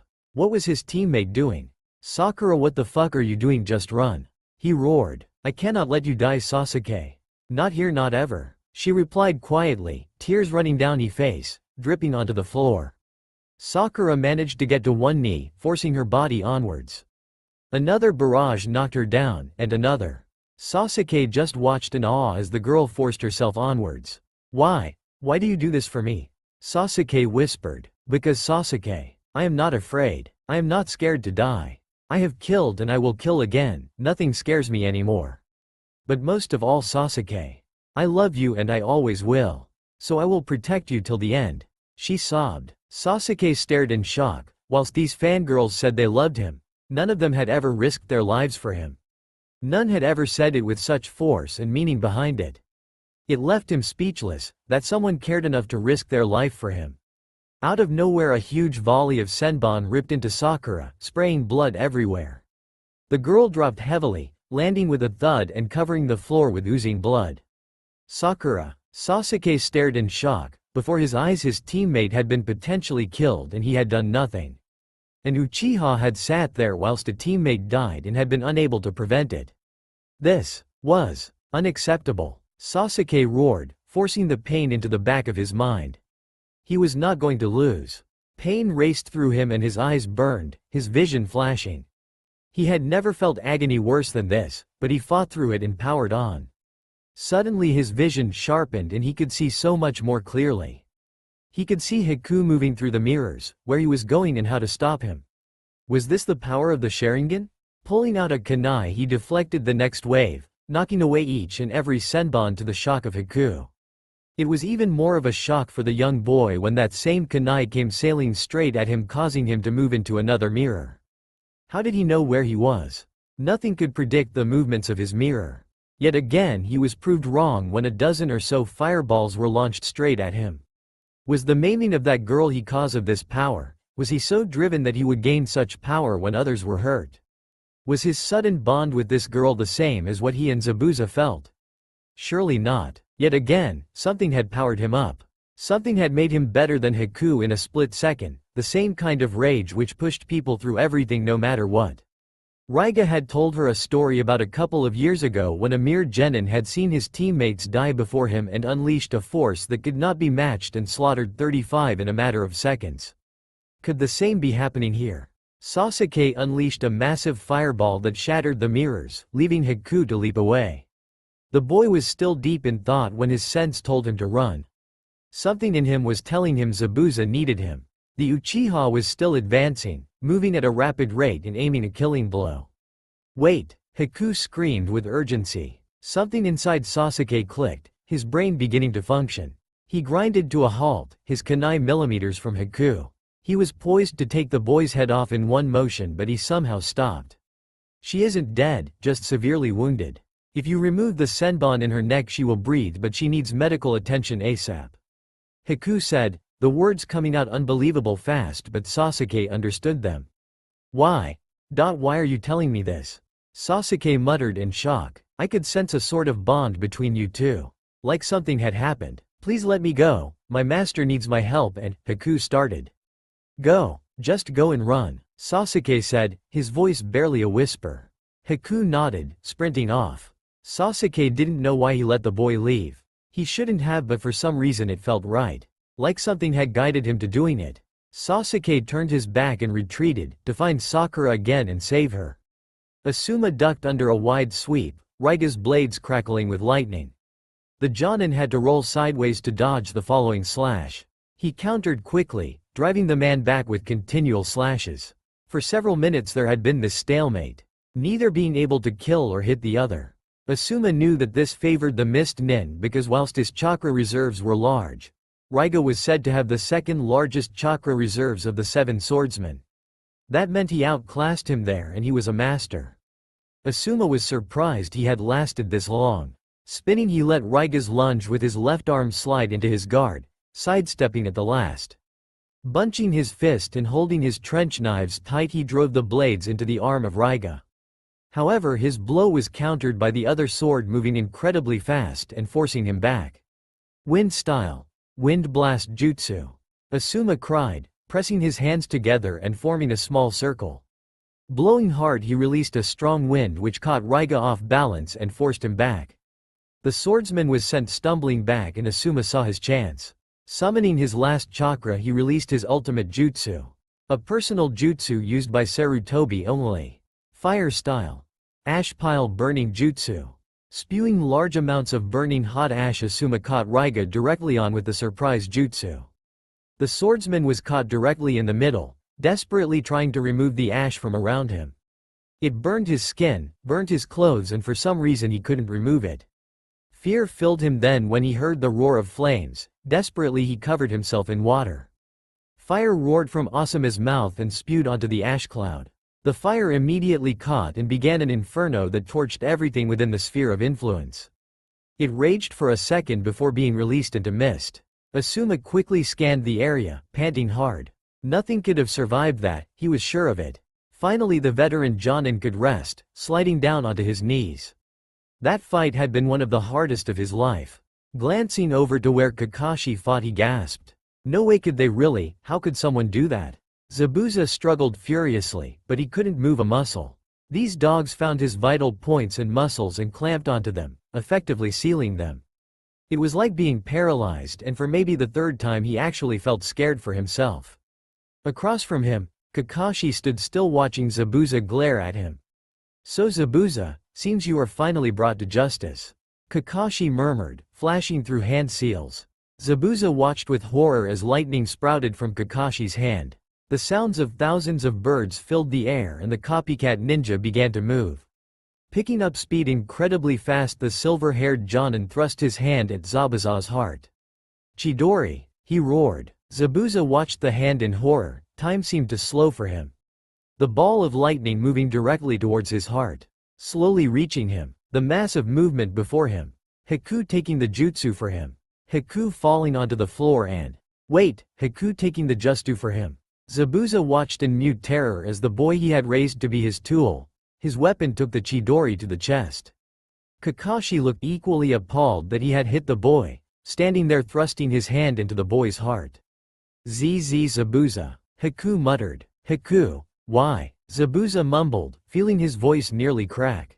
Whilst Haku had been his tool, he had been a little brother as well. They had a connection few could ever claim to have. Zabuza loved that boy like a brother, and that boy who he had seen as an 8-year-old was dying before him. I'm your TT tool, Zabuza. I fulfilled my duty to YYU. Haku said softly, coughing up blood as he talked. Kakashi pulled his hand away from the boy, catching him as he stumbled upon release. He held the boy tightly, embracing him in his pain. So, the idiot and his pet are nearly gone. Ha ha, a voice called out. The small group turned to see Gato and his guard group of about 50 bandits walk towards them. Strung up between 2 guards was an barely conscious Naruto. They stopped about 50 meters away from the small group and stared at them. Gato. Zabuza growled. Ha, so you finally are going to die. Not like I was going to pay you anyways. Gato laughed. Gato, you backstabbing fuck. Zabuza roared. Zabuza. Kakashi said softly. Zabuza turned, still stuck with the dogs, but Kakashi had released 2, allowing him to turn. Haku was reaching for him, pain in his eyes. Zabuza. Big brother. Promise me that when I die you will focus only on freeing the Mist Village. No more of this evil to villagers who are like ourselves. Promise me. Haku coughed. I promise, Haku. Zabuza whispered, leaning to his brother. Kakashi released the dogs, feeling his genin approach and land softly behind him with Tazuna in tow. Zabuza pulled Haku into a one-armed embrace, tears finally springing to him. Haku leaned his head on Zabuza's shoulder and stared at the sky. Rain began to pitter down on the men on the bridge. "Brother, I love you," Haku whispered before slowly his head drooped. His body followed suit until he was leaning against Zabuza, who was sobbing quietly. Holding Haku carefully, Zabuza lowered his brother onto the ground. Running his hand down Haku's face, he shut his eyes carefully, the final tear mixing with the downpour which had started. "How touching," Gato sneered. "Gato," Zabuza growled. Spinning, he grabbed his blade, stalking towards the businessman. Kakashi halted Team Asuma, who had moved to stop him. Behind them, Sasuke was placing Sakura onto the ground and moving to join them. "I wouldn't if I was you, Zabuza. Or the boy dies." Gato chuckled. The two bandits holding Naruto pulled him tightly against them and pressed a blade deep against his throat. Kakashi stared at them, fear reaching deep into him. Kakashi's eyes studied the group, running across from left to right. He noticed the way they held themselves. Some were proud and relaxed whilst others were tense and looking ready for a fight. His Sharingan eye suddenly caught something. One of the men next to Naruto winked at him. He blinked in confusion at the sly grin on the man's face. "You see, you ninja think you are all powerful with your jutsu shit. Well, no more. Gato Incorporated is finally going to end up making us commoners more powerful than you ninja," Gato boasted. Kakashi glanced at the man who had winked at him and saw it slowing, reaching for something in its pocket. Sliding its hand slowly down into the pocket, it grasped a small ball, pulling it out. It nodded slightly to Kakashi and dropped the ball. Smoke erupted, covering the small area and concealing Gato and his men. Gato cried in shock before there was a scream and a thud. The merchant backed away, desperately moving away from the screams which were erupting from around him. The screams became more frequent and louder until a roar erupted next to him. Gato jolted in fear and shock and tripped over backwards. He fell flat on his ass, his mouth hanging wide open from fear. Naruto stood there, dressed in his pure black clothing, giving off an appearance of a demon. In his right arm he held a simple katana. Staring down at the tyrant merchant, he grinned. Gato's scream could be heard for miles before being brutally silenced. The ninja who had watched the smoke erupted and heard the screams stood in shock as a head came flying out at them. Only Kakashi was not shocked, only surprised Naruto had gone so far and to have used that weapon. He sighed. The boy would soon be hitting 1,000 kills, and yet it didn't seem to faze him at all. Most men would make maybe 30 kills in their ninja career and it would haunt them forever, but as far as he knew, Naruto did not suffer as bad. It might be because his own demons were far worse that the deaths of those he barely knew were tiny in comparison. Kakashi did not know. Breaking his thoughts, he watched as Naruto walked out of the smoke, still showing signs of chakra exhaustion, but Kakashi knew that Naruto could push past the limits of most people. Still, they needed to get him rest ASAP. He pulled down his headband to cover his eye and turned to the genin. "Choji, go get Asuma. Ino, you get Naruto back to the house with Tazuna now. Go," Kakashi ordered. The pair nodded, with Choji leaping off to help Asuma and Ino rushing forwards to give Naruto a hand. The bridge builder looked on with uncertainty but then moved to assist Ino. "Kakashi-sensei, Naruto looks fine?" Sakura questioned, glancing at the blonde-haired ninja. "His chakra levels are dropping to around 200, so he's actually in bad shape, but he should be fine," Kakashi answered. 200? What do you mean?" Sakura asked. "Did they not teach you about chakra levels in the academy?" Kakashi asked. Sakura shook her head, followed by Shikamaru and Sasuke. Kakashi sighed and glanced at Zabuza, but the man was still kneeling by Haku. "Basically, the number represents the amount of chakra a person has roughly. It's not the most accurate, but it's good for representations," Kakashi explained. "A civilian with no ninja training has roughly 100 to 150, whilst academy students had about 300 to 500. Genin have anywhere between 550 and 1000. Chunin have 1100 to 2000, whilst Jonin have anything from 2200 to 4000. A Kage or Sanin has usually got 5500 to 7000. So what do you have, Kakashi-sensei?" Sakura asked. "And what about Naruto?" Shikamaru added. I have about 3,200, so I am nearing the middle of the range, whilst Naruto has massive reserves nearing 8,000. 8,000, Shikamaru said in shock, before sighing. No wonder 200 is bad for him. Sasuke and Sakura were staring in shock at Kakashi. They had thought Naruto had large reserves but not more than a cage. Sakura was just in awe that Naruto could be so powerful, whilst Sasuke looked at Naruto in a new respect and was planning on demanding him to train him. Anyways, you guys get moving. I need to talk to Zabuza, Kakashi ordered. The genin stared awkwardly at Zabuza, who was still knelt over Haku, before nodding and leaping off. Kakashi turned to the legendary swordsman. He glanced him over, taking in his defeated appearance. So, he began. Save it, Kakashi, I know what you are doing to say. Just do it, Zabuza said grimly. Actually, I wasn't going to kill you. Kakashi sighed. I was going to make you a deal. Zabuza stared up at Kakashi in shock, taking in what the man had just said. He pulled himself up to bring himself to eye level with Kakashi. He stared in shock at the man. What deal? I was going to offer you the chance to stay here. Why? Why not take me back to Konoha? Well, 3 reasons. Firstly, the people here need a protector, so you could do that for them. Secondly, I think you should found a village here and train the locals up.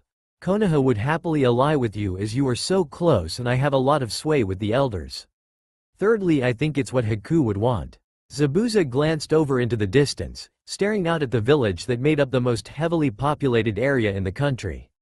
He could vision a hidden village here. The water could protect them and they could get wealthy quickly. I will think on it. Are we ready to go yet? Naruto asked, irritated that they were still being held up by Kakashi. Just one more thing, then we are good to go, Kakashi answered. The group was finally setting off after 4 days of rest at Tazuna's house. Well, Naruto, Asuma and Kakashi had rested. The other genin had been hard at work building the bridge, which was finally built. It had been suitably named, the Great Konoha Bridge, for all that the teams from Konoha had done for them. They had wanted to call it, the Great Naruto Bridge, but Naruto had kindly turned them down.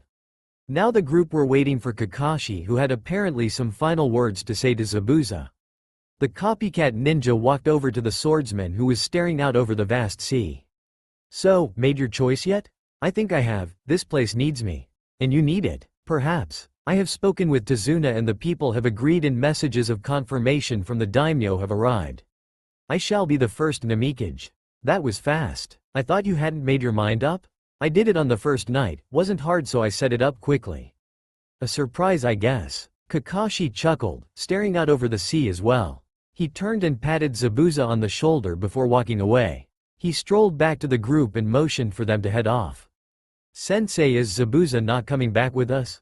Sakura asked. I'm afraid not, Sakura, he has matters to attend to here, Kakashi said, sharing a glance with Asuma, who was grinning. It took 2 days to get into the Land of Fire's borders at a leisurely pace. They had taken a nice slow pace to enjoy the return journey, and with the arrival of Team Kurenai it had become more enjoyable.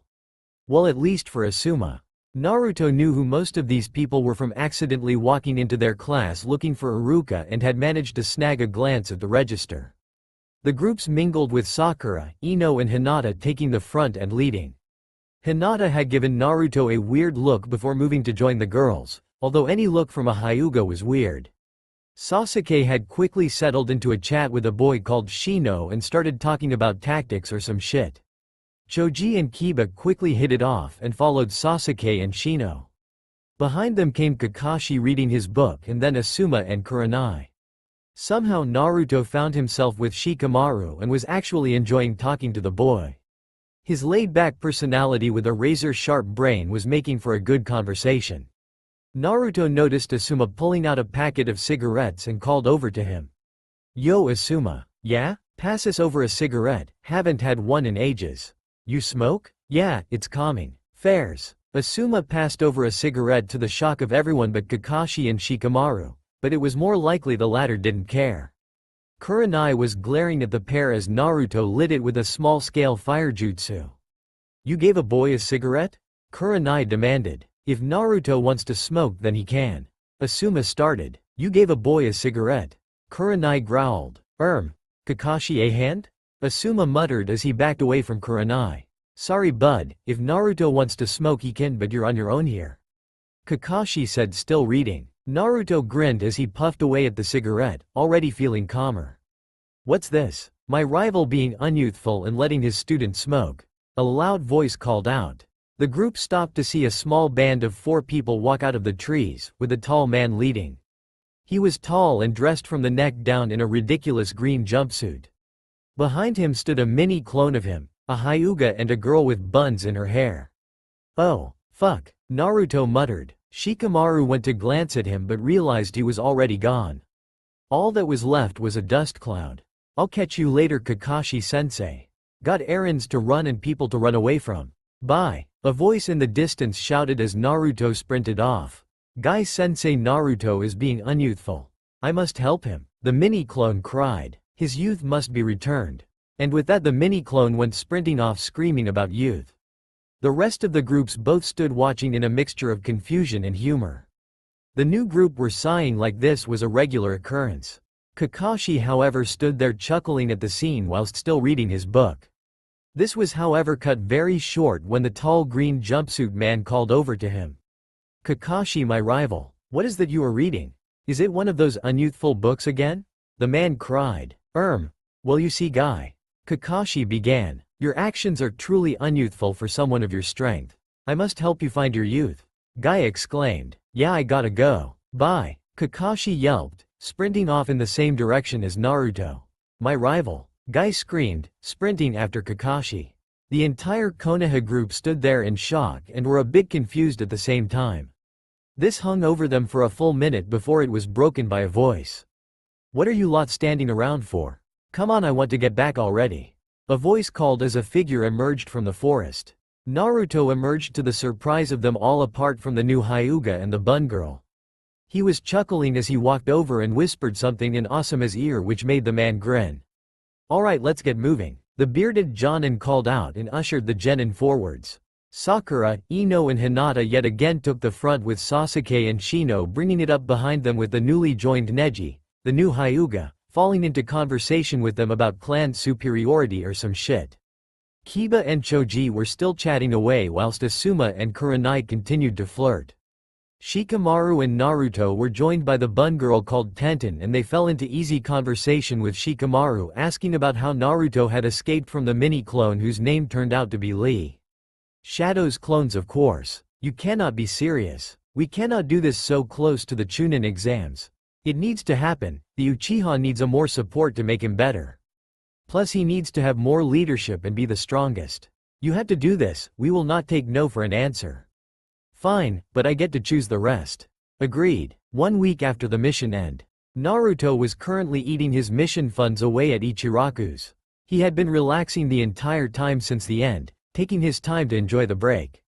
He had needed it, however. His tattooed arm had been playing up the entire time since and only yesterday had it calmed down. It was both a curse and a gift, but he was beginning to lean more to the curse side now. He was at 961 and for some reason it didn't feel right to nearly be at 1000 kills aged 12, but he would get over it. Maybe more ramen might sort it. Hey Naruto, who's that over there? Ayame called over to him as she cleaned the worktop. Naruto turned and glanced over his shoulder, raising an eyebrow in surprise to see an Anbu standing there waiting for him. He cocking his head to the side in question as the Anbu walked forwards. Naruto, the Hokage would like to see you please. The Anbu said. Naruto nodded, studying the Anbu before shaking, sighing. He quickly finished his ramen and paid, generously as usual, before leaving. The Anbu quickly vanished, leaving him to make the trip on his own. During his short trip to the Hokage Tower, Naruto pondered as to why he was going there. He still had a day left on his break and he hadn't done anything wrong that he could remember. Upon arrival at the tower, he noticed Kiba and Shino entering as well and raised an eyebrow in surprise. As he walked into the Hokage office, he was yet again caught by surprise as he saw his own genin team along with the other 3 he had met on the way back. Teams Guy, Kurenai and Asuma stood around the main desk waiting for their orders. Ah, excellent, now Naruto is here, we should start. The Hokage began. As of now your teams will be being changed, he said bluntly. There was uproar from everyone but Kakashi and Naruto at this. He merely sat back and watched as the Jonin senseis argued with the Hokage with support from their genin. Kakashi merely pulled out his book and leaned against the far wall. Naruto chuckled and walked over to him. Guess this might be the first time I learn from someone who isn't you, Kakashi-sensei. I guess it might be. Well, anyways, as long as you don't get guy, then you're fine. Kakashi chuckled. Naruto had a small laugh, eyeing up the other Jonin. Kurenai was a genjutsu master, and if he did say so himself, very attractive. Guy was a taijutsu god, and whilst his fashion choices were a bit off, he was a man with good intentions, and Naruto had known him for years. Asuma, however, was a different prospect. A powerful, well-balanced ninja who focused on close combat attacks with large chakra reserves. Silence. The Hokage roared, forcing the genin and their senseis back. Now this choice is final and originally came from the council. The teams will be as following.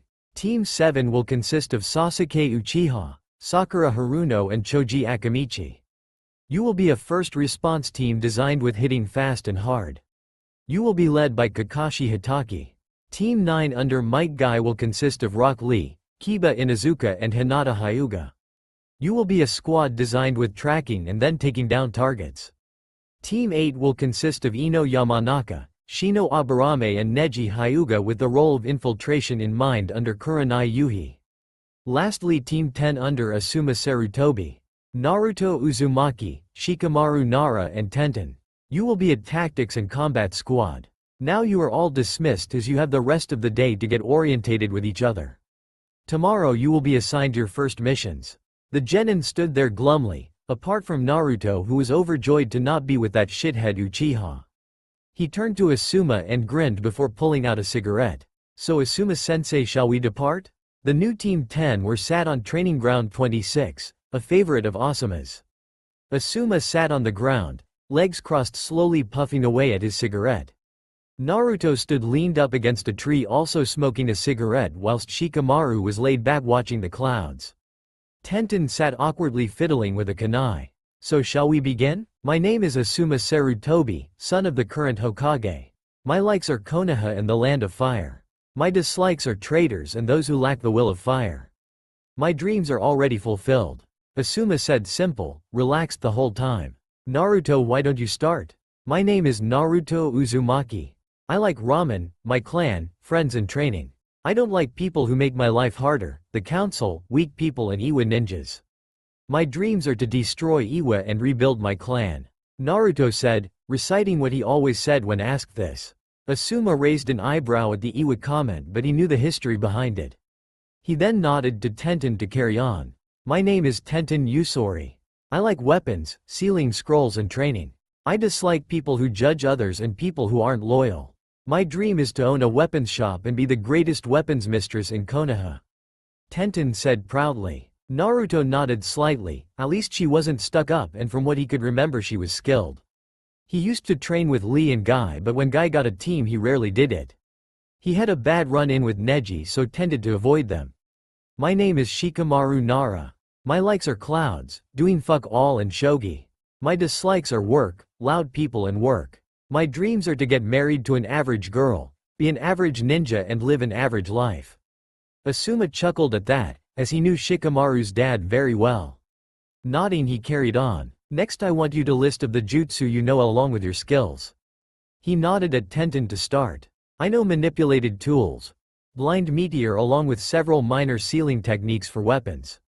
I am skilled in almost every form of weapons, mainly kunai, shuriken and katana.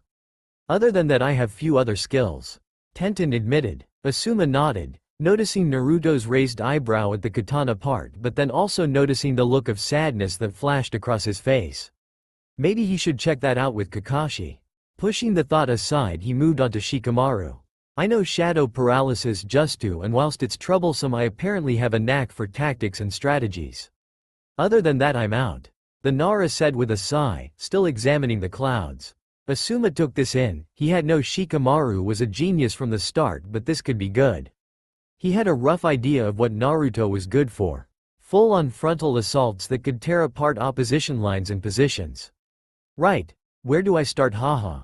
Naruto chuckled. I have affinities with wind and lightning, so they are my two primary jutsu.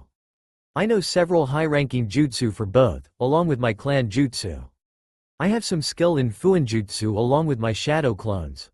I'm particularly skilled in kenjutsu and other close combat fighting styles. Asuma chuckled at the moderate appraisal of himself. So he had a good combat squad that could handle most attacks with their 3 different combat positions: long, medium and close. This could be interesting. Now to see how they fought solo and as a team. Right, so now we know each other's strengths and weaknesses. I want you to show me. One-on-one, Asuma said, standing and moving into the middle of the battlefield. He motioned for one of them to step forwards. You need to either get me to surrender or until one of us gets too tired or I call a halt. Simple. Shikamaru sighed, pulling himself up from the ground. Muttering something about troublesome, he walked to face Asuma. Naruto and Tenten backed away several feet to watch the action as unfolded. You know I've already done this before, Asuma-sensei. Shikamaru drawled. Yes, but your team needs to see how you work. Asuma explained with a chuckle. Now less talk, more fight. Asuma leapt forwards, racing at Shikamaru, who proceeded to back away fast before darting to the right. Asuma carried on following him, trying to get into attacking range for a taijutsu barrage. Shikamaru narrowed his eyes before reaching into his ninja pouch. Asuma noticed this, deciding to prevent any trickery from occurring by pushing the attack. Driving a low kick at Shikamaru, who is forced to leap into the air. However, Asuma expected him to attack. Instead, he threw several smoke bombs at him, covering the area. Landing softly, Shikamaru proceeded to back away quickly, and gathering himself. His only chance would be to catch Asuma in his shadow jutsu. Only instinct saved Shikamaru as he ducked, causing a wide kick to go sailing over his head. Forcing himself to roll out of the way, Shikamaru leapt up and pushed off sideways, jumping out of the smoke. Asuma quickly followed him, forcing the young genin back. Shikamaru was desperately dodging every attack that was fired against him when suddenly he took a hit to the stomach which doubled him over. Tenten gasped, thinking that he was down and out. Naruto, however, grinned when he saw the hand sign. Asuma was frozen still, stuck under the shadow jutsu. Game, set and match.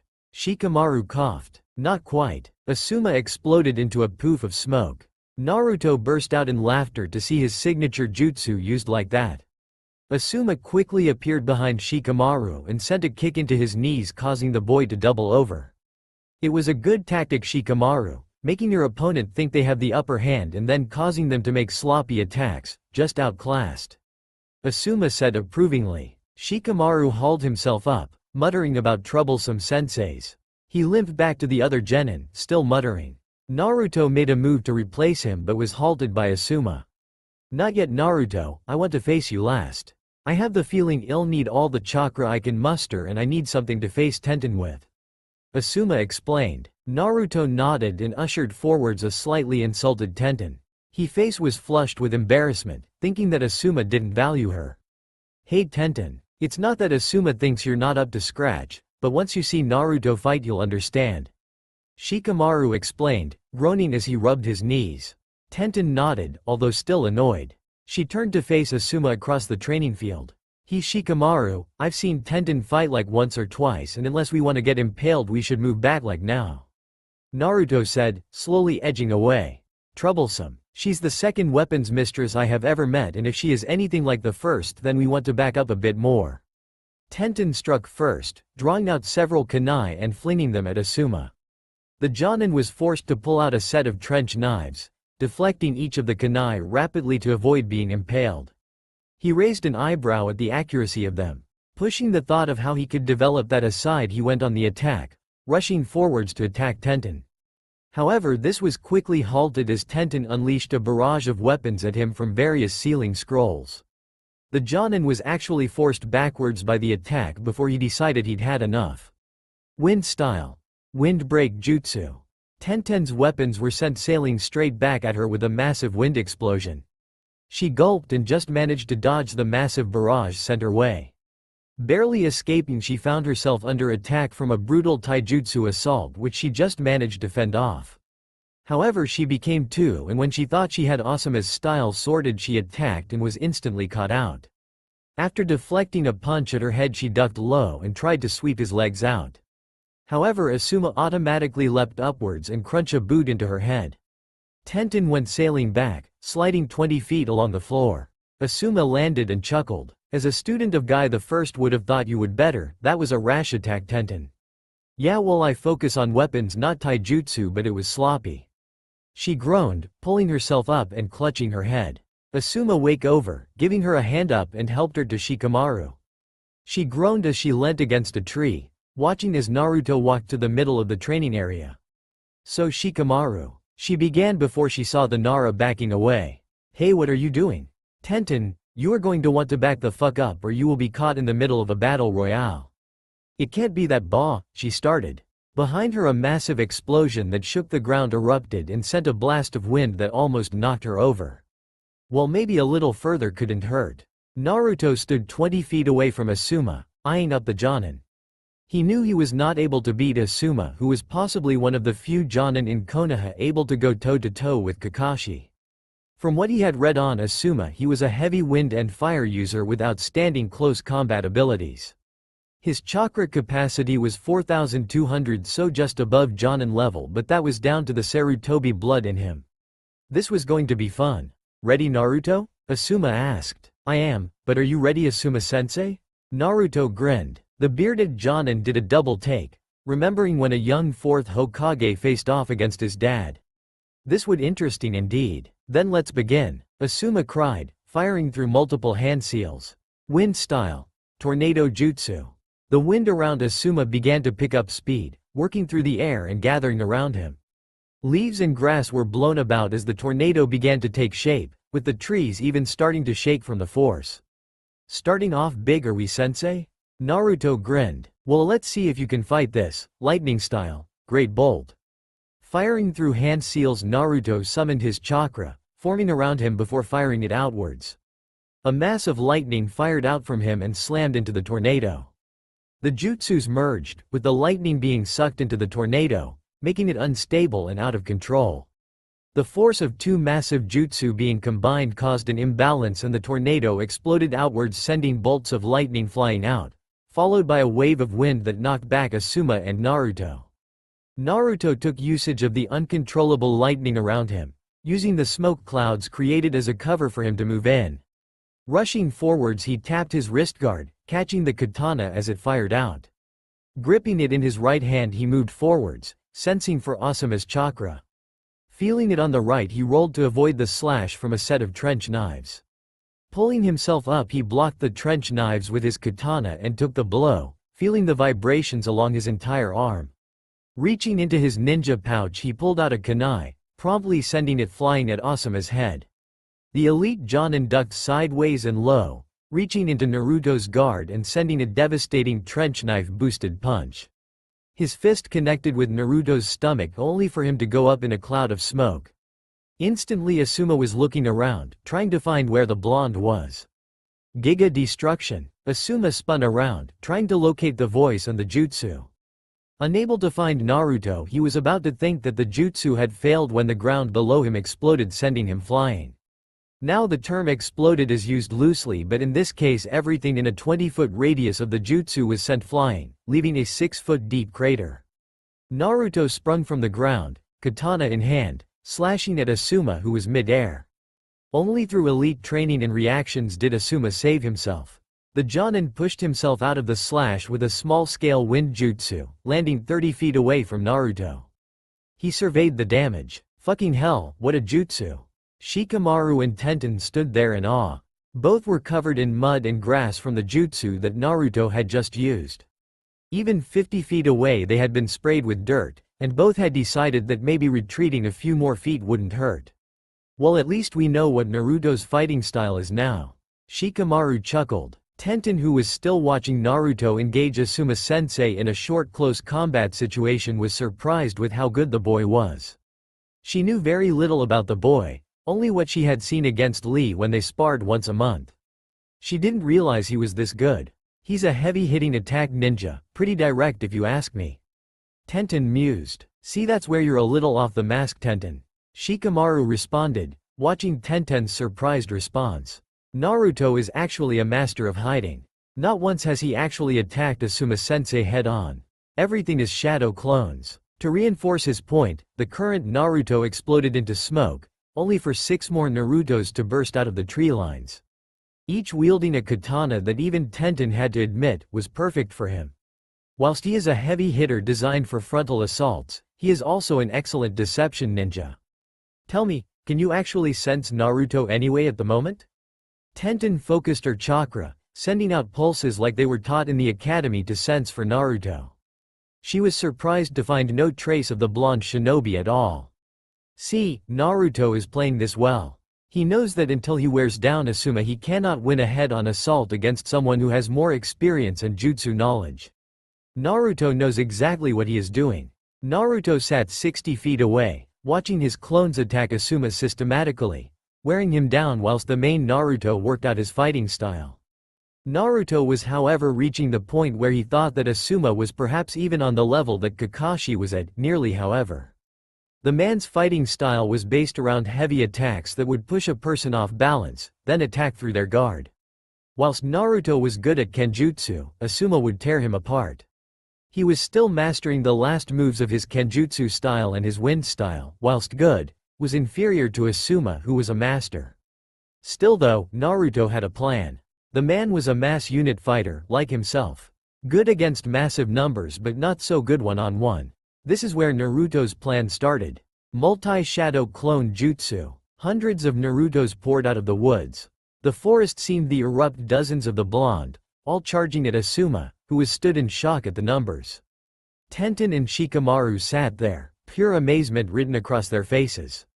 It had been silent for maybe 30 seconds when Asuma had killed the last of the 6 initial clones. Then the forest had spewed out hundreds of the guy. What the hell? Tenten exclaimed as a Naruto leapt over her head, katana in hand. The guy just summoned an army. Naruto, you troublesome guy, Shikamaru muttered. Asuma was shocked to say the least. He knew Naruto had the largest chakra reserves in the village, but this was something. Even his father could only manage maybe 300 shadow clones at once before becoming tired. However, this genin had just managed nearly 700 of the fuckers. His body went into autopilot, dodging and slashing at the Narutos as he met them. But there were so many, as he killed one, 2 more would take that one's place. He ducked under a slash and drove his knee into a clone, before launching himself upwards. As he soared upwards he glanced down to watch in shock as the Naruto clones began to form a chain upwards. They were like fucking ants how they moved. This had to end now or the boy would put him in hospital for the rest of the year. Wind style. Great twister. Asuma crossed his arms in an X shape, focusing his chakra for the final attack. Mustering everything he had, he flung his arms apart, sending a wave of wind that ripped through the clones. Razor-sharp pockets of wind tore through the clones, sending them up in clouds of smoke. The area filled with the smoke of hundreds of clones dispersing, covering the training area. That should do. Whoa, Asuma-sensei just demolished Naruto's clones easily. Tenten said, admiration in her voice. The fight isn't over, look. Shikamaru pointed out. Naruto was standing below the mass of smoke, knelt with one head pressed against the floor. He seemed to be focusing hard, ignoring the loss of his small army. For some reason Shikamaru was certain this was the final move, that Naruto was the real Naruto. This should be interesting. Asuma grinned. The kid was good but not quite his level. No doubt he had hoped to overrun him with a small army before swooping in and finishing him off. The kid was defiantly good. Against a different non-wind opponent he would have won, but Asuma had the advantage. The Jonin began to fall. After rising nearly 100 feet from his ordinal leap, the momentum was fading and he prepared for his descent. His surprise was clear when a voice below him cried out, "Chakra chains! Binding jutsu!" Dozens of chains erupted from the smoke, snaking towards him with speed that caught Asuma off guard. The chains raced towards him, moving at a blinding rate. The Jonin was helpless and couldn't prevent the chains wrapping around him, dozens securing him in mid-air. He struggled against them but found the chains to be like steel. Damn, this kid was good. The chains lowered him down, reaching the ruined training area floor quickly. Standing there was a grinning Naruto, obviously basking in his victory. So Asuma-sensei, how did I do? Pretty good Naruto, but not quite. Wait, what? Naruto was cut off when a clone of Asuma tackled him, lifting him off the ground in a rib-crushing body slam. The blonde was sent flying, crashing into a tree. Immediately the chains were gone and Asuma was at Naruto, a trench knife to the throat. Not quite, kiddo. The next week was hell for all of them, even Naruto. Asuma had immediately worked out their weaknesses and set plans for all of them to improve. Each day started with fitness until lunch, then teamwork or personal training till the afternoon. At the end of each day they would spar with Asuma, working on increasing their survivability against him. It turned out that Asuma had been majorly holding back on Naruto and the genin still had a long way to go. The squad had begun to actually bond in this week, with Naruto actually beginning to accept his new teammates. Both had doubts in their own abilities, a lot like his old squad, but they were improving greatly. However, Naruto was still kicking their asses, which wasn't a surprise. Yo Naruto, how come you can do wind-style jutsu better than Asuma-sensei? Tenten asked, yet again she had been torn apart by Naruto's wind style. It's kind of down to how strong your affinity is, like some people are stronger in some areas I guess. Never really paid attention to that aspect. More focused on creating new jutsu and improving my styles. Naruto replied, rubbing the back of his head. The blonde had opened up a lot to his teammates, and when Kakashi wasn't training his new team he was spying on the boy. It was nice to see old Naruto pop out from time to time. Runts. The trio who were about to begin sparring again halted, seeing their sensei approaching. Tenten shot daggers at the bearded Jonin. Runts? Tenten demanded. You're little, therefore runts. Anyways, the Hokage needs us ASAP in the Hokage office. Move it. Asuma, a weird sort of urgency in his voice. Disappearing into the smoke, the clone of Asuma left the three genin in confusion. Even Naruto, who was for some reason remarkably well informed for a genin, confused. Tenten shrugged and began to walk away before noticing her team were no moving. Turning, she raised an eyebrow. Not coming? He asked. Something's up, Shikamaru muttered. Damn right something's up, Naruto agreed. First rations and now direct summons. Must be something big, troublesome. The pair sighed in unison, something which Tenten hadn't quite worked out how it was done. The pair had instantly bonded, with Shikamaru working up plans and Naruto hitting hard. But it was more than that, the pair seemed to fit like two pieces of a puzzle. Well, are you coming or no? Tenten demanded. Yeah, Shikamaru grumbled. God, this woman was irritating. Don't take that attitude with me, Nara boy. Troublesome. What was that? The trio of genin arrived at the Hokage palace in under 10 minutes, deciding to stop wasting time and get moving. Arriving at the door, Naruto was recognized immediately and were guided in without being checked. Much to the shock of Shikamaru and Tenten. Being shown in, they were surprised to find the other genin teams present. Not another fucking reshuffle, old man? Naruto demanded as they walked in. Thuds were heard as several of the genin dropped in shock from hearing Naruto treat the strongest ninja in their village like a common friend. Not today, Naruto, however, this is possibly more important. The Hokage said, chuckling. Now pay attention, all of you. Regaining their composure, the 11 genin formed a line, with Asuma, Guy and Kurenai behind them. Kakashi and Naruto chose to lean against the far wall. As some of you may know, there have been rations and food shortages within the village. However, what you do not know is the reason behind all of it. The Hokage began. You see, to get to that we need to start at the beginning. Here we go. Naruto muttered. I'm sorry, Naruto, would you prefer to explain instead? The Hokage questioned cheerfully. Might as well. Naruto replied, straightening and moving to the front. Leaning on the edge of the Hokage's desk, he clicked his fingers, grinning as the Hokage's assistant pulled a map of the Land of Fire into the room. You see, the Land of Fire is divided into 11 regions, with the capital being in Region 1 and Konoha being in Regions 2. The capital is where the daimyo resides along with the richest towns and townspeople, along with the most powerful businessmen. Region 2 has no towns or villages bar Konoha and just has ninjas and farmers for a population. Districts 3 to 4 are trading regions, with Region 4 being a port region. Regions 5 to 8 are farming districts and are the poorer than the rest bar Region 9. Region 9 is a mining region and the poorest of all. 10 to 11 are just population regions. Now here is where all of that is important. Regions 6 to 9 are in rebellion against the daimyo, led by his brother. Because of this, the crops of 3 regions are lost, meaning the loyal regions have to survive on 1 region's worth of crops. Each region has 2 regiments of samurai, each 5,000 men strong. with the capital having 6 and Konoha's region having 0 regiments. This would give the daimyo a total of roughly 24 regiments or 120,000 samurai to call on. However, 7 regiments have joined the rebellion from regions 6 to 9. This means the rebellion has 35,000 samurai to their names, leaving the daimyo only 85,000 men under arms. He needs at least 60,000 to defend against other countries, leaving only 25,000 to fight 35,000. Only Regiment 14 stayed loyal to the daimyo when regions 6 to 9 rebelled. I believe they are currently retreating towards Region 1 but are being followed by 2 regiments of rebels.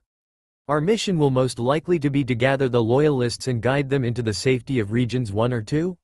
Naruto summed up. The Hokage nodded, suddenly noticing the shocked faces of most of the present ninja. Only the Jonin didn't seem fazed as Naruto basically knew everything that happened in the Land of Fire. The teams present will be moving to assist the retreat of Regiment 14. They lost around 700 men in their escape from Region 6, so they are below strength and hunted by 10,000 samurai. Most of the main body of their force is already in Region 1 but around 400 are not. Intel says they are in a group near our border, so we need to guide them into Region 1 safely. Our reports estimate only 900 rebel samurai will be within contact range, so be careful. Once you arrive, teams 8 and 9 will guide them samurai, and whilst teams 7 and 10 will find and delay the rebels. The Hokage explained. The genin nodded, dividing into their squads and saluting. Now go and save our troops. The Hokage exclaimed, sending the ninja sprinting away. 2 weeks after samurai rescue mission was issued, Yukane crashed into the ground, tumbling through the undergrowth. Clutching his side, he pulled himself up. Limping forwards, he tried to escape from his pursuers. His eyes darted around, trying to find an escape. He had been divided from his 20-man squad, all of them rebels under the daimyo's brother. Lord Jomei, younger brother to the fire daimyo, had promised his regions and regiments wealth and better living conditions for his family. The war had been going well. His regiment, the 16th Regiment along with the 17th Regiment, had been hunting down what was left of the 14th Regiment. His squad was part of the advanced search force designed to kill the loyalists who were scattered around the place. His squad had been tracking a small unit of around 8 men who had been sighted nearby. Apparently one of them had a high-ranking officer within it who could have useful intel. That had been the case until they had awoken yesterday and found 7 out of the 20-man squad dead. Each had been a sentry placed around the campsite, and each of them had been killed silently and crushed brutally. Each person's limbs had been ripped from their bodies and then flung around the place. No samurai could have done that. It was clear to the squad then that Konoha had decided to enter the fray, and if they were all being honest, it scared them. Ninja were elite killers, whilst being outnumbered by samurai they were so much more deadly. Ninja could clear ranks of soldiers or crush them in one-on-ones. Yukane tripped, stumbling over a tree branch. Hitting the floor, he groaned, pain shooting through his bad left leg. He tried to lift himself up before a foot slammed into his back. The heavy nailed sandals pressed into his back, driving his face into the floor. You know, you samurai aren't really that tough. A voice called. I mean, we destroyed the last of your squad in a few minutes. And we are pretty low-ranking ninja. Well, I mean, I'm not, but my comrade is. Shut up and get on with it already. Another voice growled. Geez Sasuke, you really take the bite out of my intimidation tactics, ya know. The first voice responded cheerfully. Yukane was more shocked than scared for a short time. These ninja, his killers, his squad's destroyers, the men who had torn apart the sentries, were talking like he was a toy.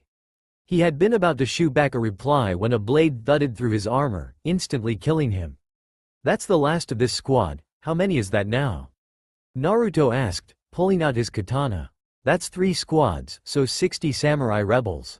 Sasuke replied, flashing through hand seals and sending a low-leveled fire jutsu to burn the body. Yet we still haven't found the squad we are looking for. Yeah, I mean, if we don't find them soon, then Kakashi will have to pull the plug on us. We need to find that officers ASAP. Naruto sighed, wiping the blade on a cloth he had produced from a storage scroll. Last word was that teams 8 to 9 had got the main body back to the main regiment, and the rest of our teams were wearing down the main rebel force. They lost around 200 men last count, leaving only 300 in a large group. with roughly 340 samurai in squads of 20 around the area searching for this squad. That's what 17 squads looking for one loyalist squad. Not easy. Sasuke summed up grimly. We should get moving quickly. With a nod, Naruto sheathed his blade. Naruto glanced around, making sure his scroll was tightly packed. No trace had been left of the dead samurai, nothing to alert anyone of their mission. Nodding to Sasuke, the pair leapt off, launching into the trees and headed off north, beginning a sweep of the only part of the region they hadn't done yet. Their teams, 7 and 10, were currently located in the east, pressuring the remaining samurai. Naruto? A question, Sasuke asked slowly, as if picking his words. HN? Naruto grunted. After the team changes, a council member called me into a small meeting. He went on to say about placing me on the strongest team for what I needed and a load of shit. How come they changed the teams if you're so strong? I mean, with you we had the best team. Sasuke asked curiously. The blonde had made the change his perspective on life a little. Well, I can only answer your question to what I can assume and work out, but from what I can gather the council don't really like me. Not that I care, but I assume they don't want their precious Uchiha with me. Secondly, Choji is a good ninja for your team. He's a heavy hitter, built like a tank, large reserves and loyal. You two attack head one whilst Sakura works out plans and assists. Perfect first response team, Naruto summed up. What about your team? They don't seem strong? Bit of a waste? Sasuke questioned. You'd be surprised. We are pretty much the best genin for a tactics and combat squad, probably the third best that Konoha will ever have. I mean, Shikamaru has an IQ of easily over 200, seriously, he's a genius. Tenten's aim is beyond impressive and she works fast. And I can pretty much steamroll most opponents apart from high-level jonin. Naruto explained. And if we look at the other teams, they're well balanced as well.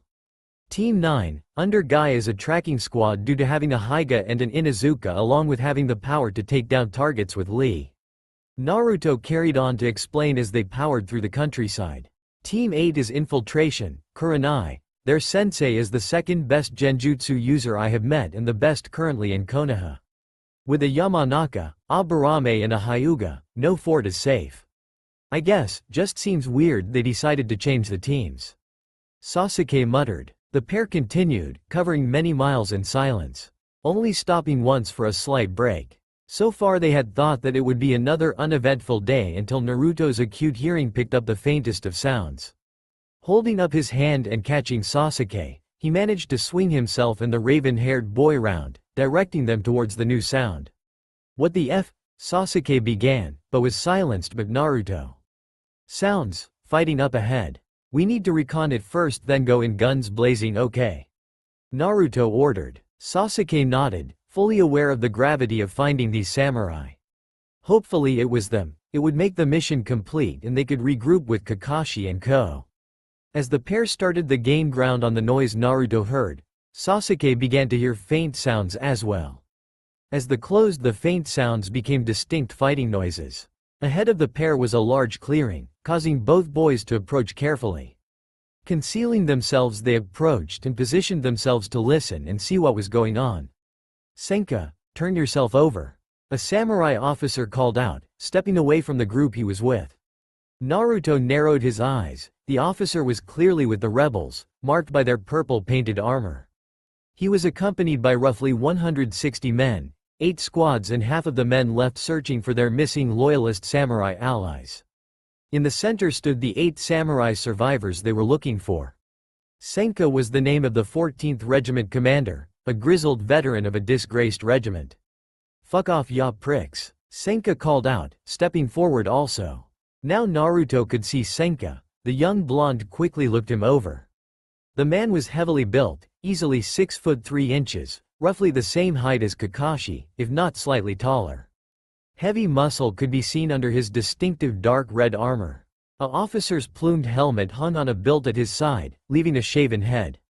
Chiseled and scarred features stared down the rebel officer. Behind Senka, his 7 comrades prepared for battle. You brought this upon yourself, Senka. You could have led the rebellion. Kami herself knows that you have led us to victory. The rebel officer called out. Men, get them. The 160-strong rebellion attack force roared, drawing their weapons. As when they charged, crossing the distance towards the Loyalist band. In the center, the band of Loyalists roared defiance and braced. Just before the rebel forces hit them, the ground exploded. Giga Destruction Jutsu. The ground directly in front of the rebel officer erupted, sending dozens of rebels flying. The officer himself was caught directly in the chest, ripping him in half. Every samurai in the area halted, staring at the figures emerging from the dust cloud created. Naruto and Sasuke emerged from the dust cloud, covered in blood. Sasuke followed the blonde boy's lead, stalking towards the rebels. Naruto was in his element, covered head to toe with 3 squads worth of rebel blood. He looked like the death demon, Shinigami, himself. Drawing out his katana, he grinned, pushing chakra into his legs. Let the fun begin. The ninja exploded forwards, disappearing in an instant and reappearing in front of the first squad of samurai. In a quick slash, he tore the head off a rebel in one swipe, ducking low and kicking the falling body into 3 more rebels. Leaning sideways, he drove a devastating punch into the chest plate of a rebel, crushing the plate and his ribs in one motion. Naruto pushed forwards, flicking his katana outwards and killing another rebel. Sasuke leapt towards the Loyalists, landing in front of the imposing Senka. He glanced around to make sure none of the rebels were approaching, but currently still reeling in shock from Naruto's brutal attack. A ninja? The fuck? A Loyalist samurai exclaimed, half drawing his sword. Easy there, Konoha are on our side. Senka growled, a half order and a half warning. Now what's the escape plan? Sasuke stared at him. What was this guy chatting? Escape plan? Yes. Where's the extraction point? Things like that. Talk quick, boy. Your friend isn't going to last long and I want my men out of here ASAP. Senka demanded. My team is probably on their way to support us, but until then you guys need to get out of here.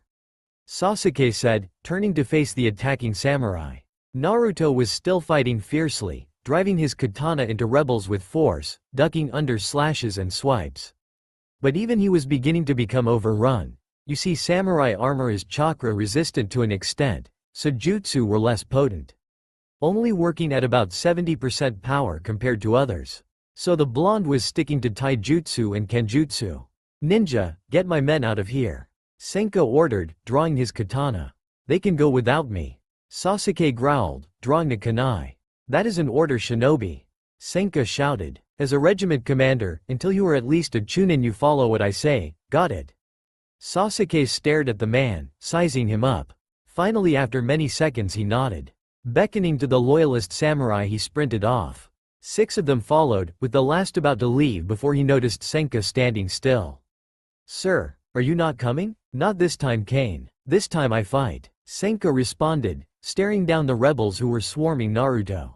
With all due respect, sir, I will stay with you. Kane replied firmly. Senka glanced around, staring at the man. Grinning, he nodded. The pair stood next to each other, katanas drawn, bracing and ready. Glancing at each other, they nodded. Kane, I wouldn't have anyone else but my second stand by me. Senka muttered. I wouldn't have anyone but my commander stand by me. Kane chuckled. 3, 2, 1, charge. Senka roared. The pair roared, charging forwards into the fray, catching the rebels who were swarming Naruto off guard. They slammed into the rear of the circle around Naruto, driving their weapons into the backs of 2 rebels. Naruto ducked low under a slash. Pushing forwards, he managed to get a quick thrust into the attacker's groin, finishing him quickly before kicking him into the rest of the rebels. This knocked over several more, which he quickly finished with neat slashes. Cries to his right sounded and he took a second to glance over. Cursing when he saw the commander and another soldier fighting the rebels, driving towards him. Pushing chakra into his legs, he leapt upwards, spinning in the air. Using his momentum, he launched his katana at a rebel who was about to slash the commander from behind. Hurtling through the air, it crushed the lung of the attack who was mid-swing. The commander spun to find his attacker impaled. Looking up, he nodded a thanks to Naruto before taking a second to study the boy. He noticed the hand seals and the time he was taking to complete the series. From his experience, more hand seals meant a more powerful jutsu. Kane, back up now. He bellowed, turning and sprinting away. His second turned, looking up. Finally it dawned on him and he leapt backwards, fleeing with his commander. Chakra style. Chain explosion. Naruto roared. The world was filled with death for the rebels. That's all for now. If you enjoy this video, then please like, share and do comments.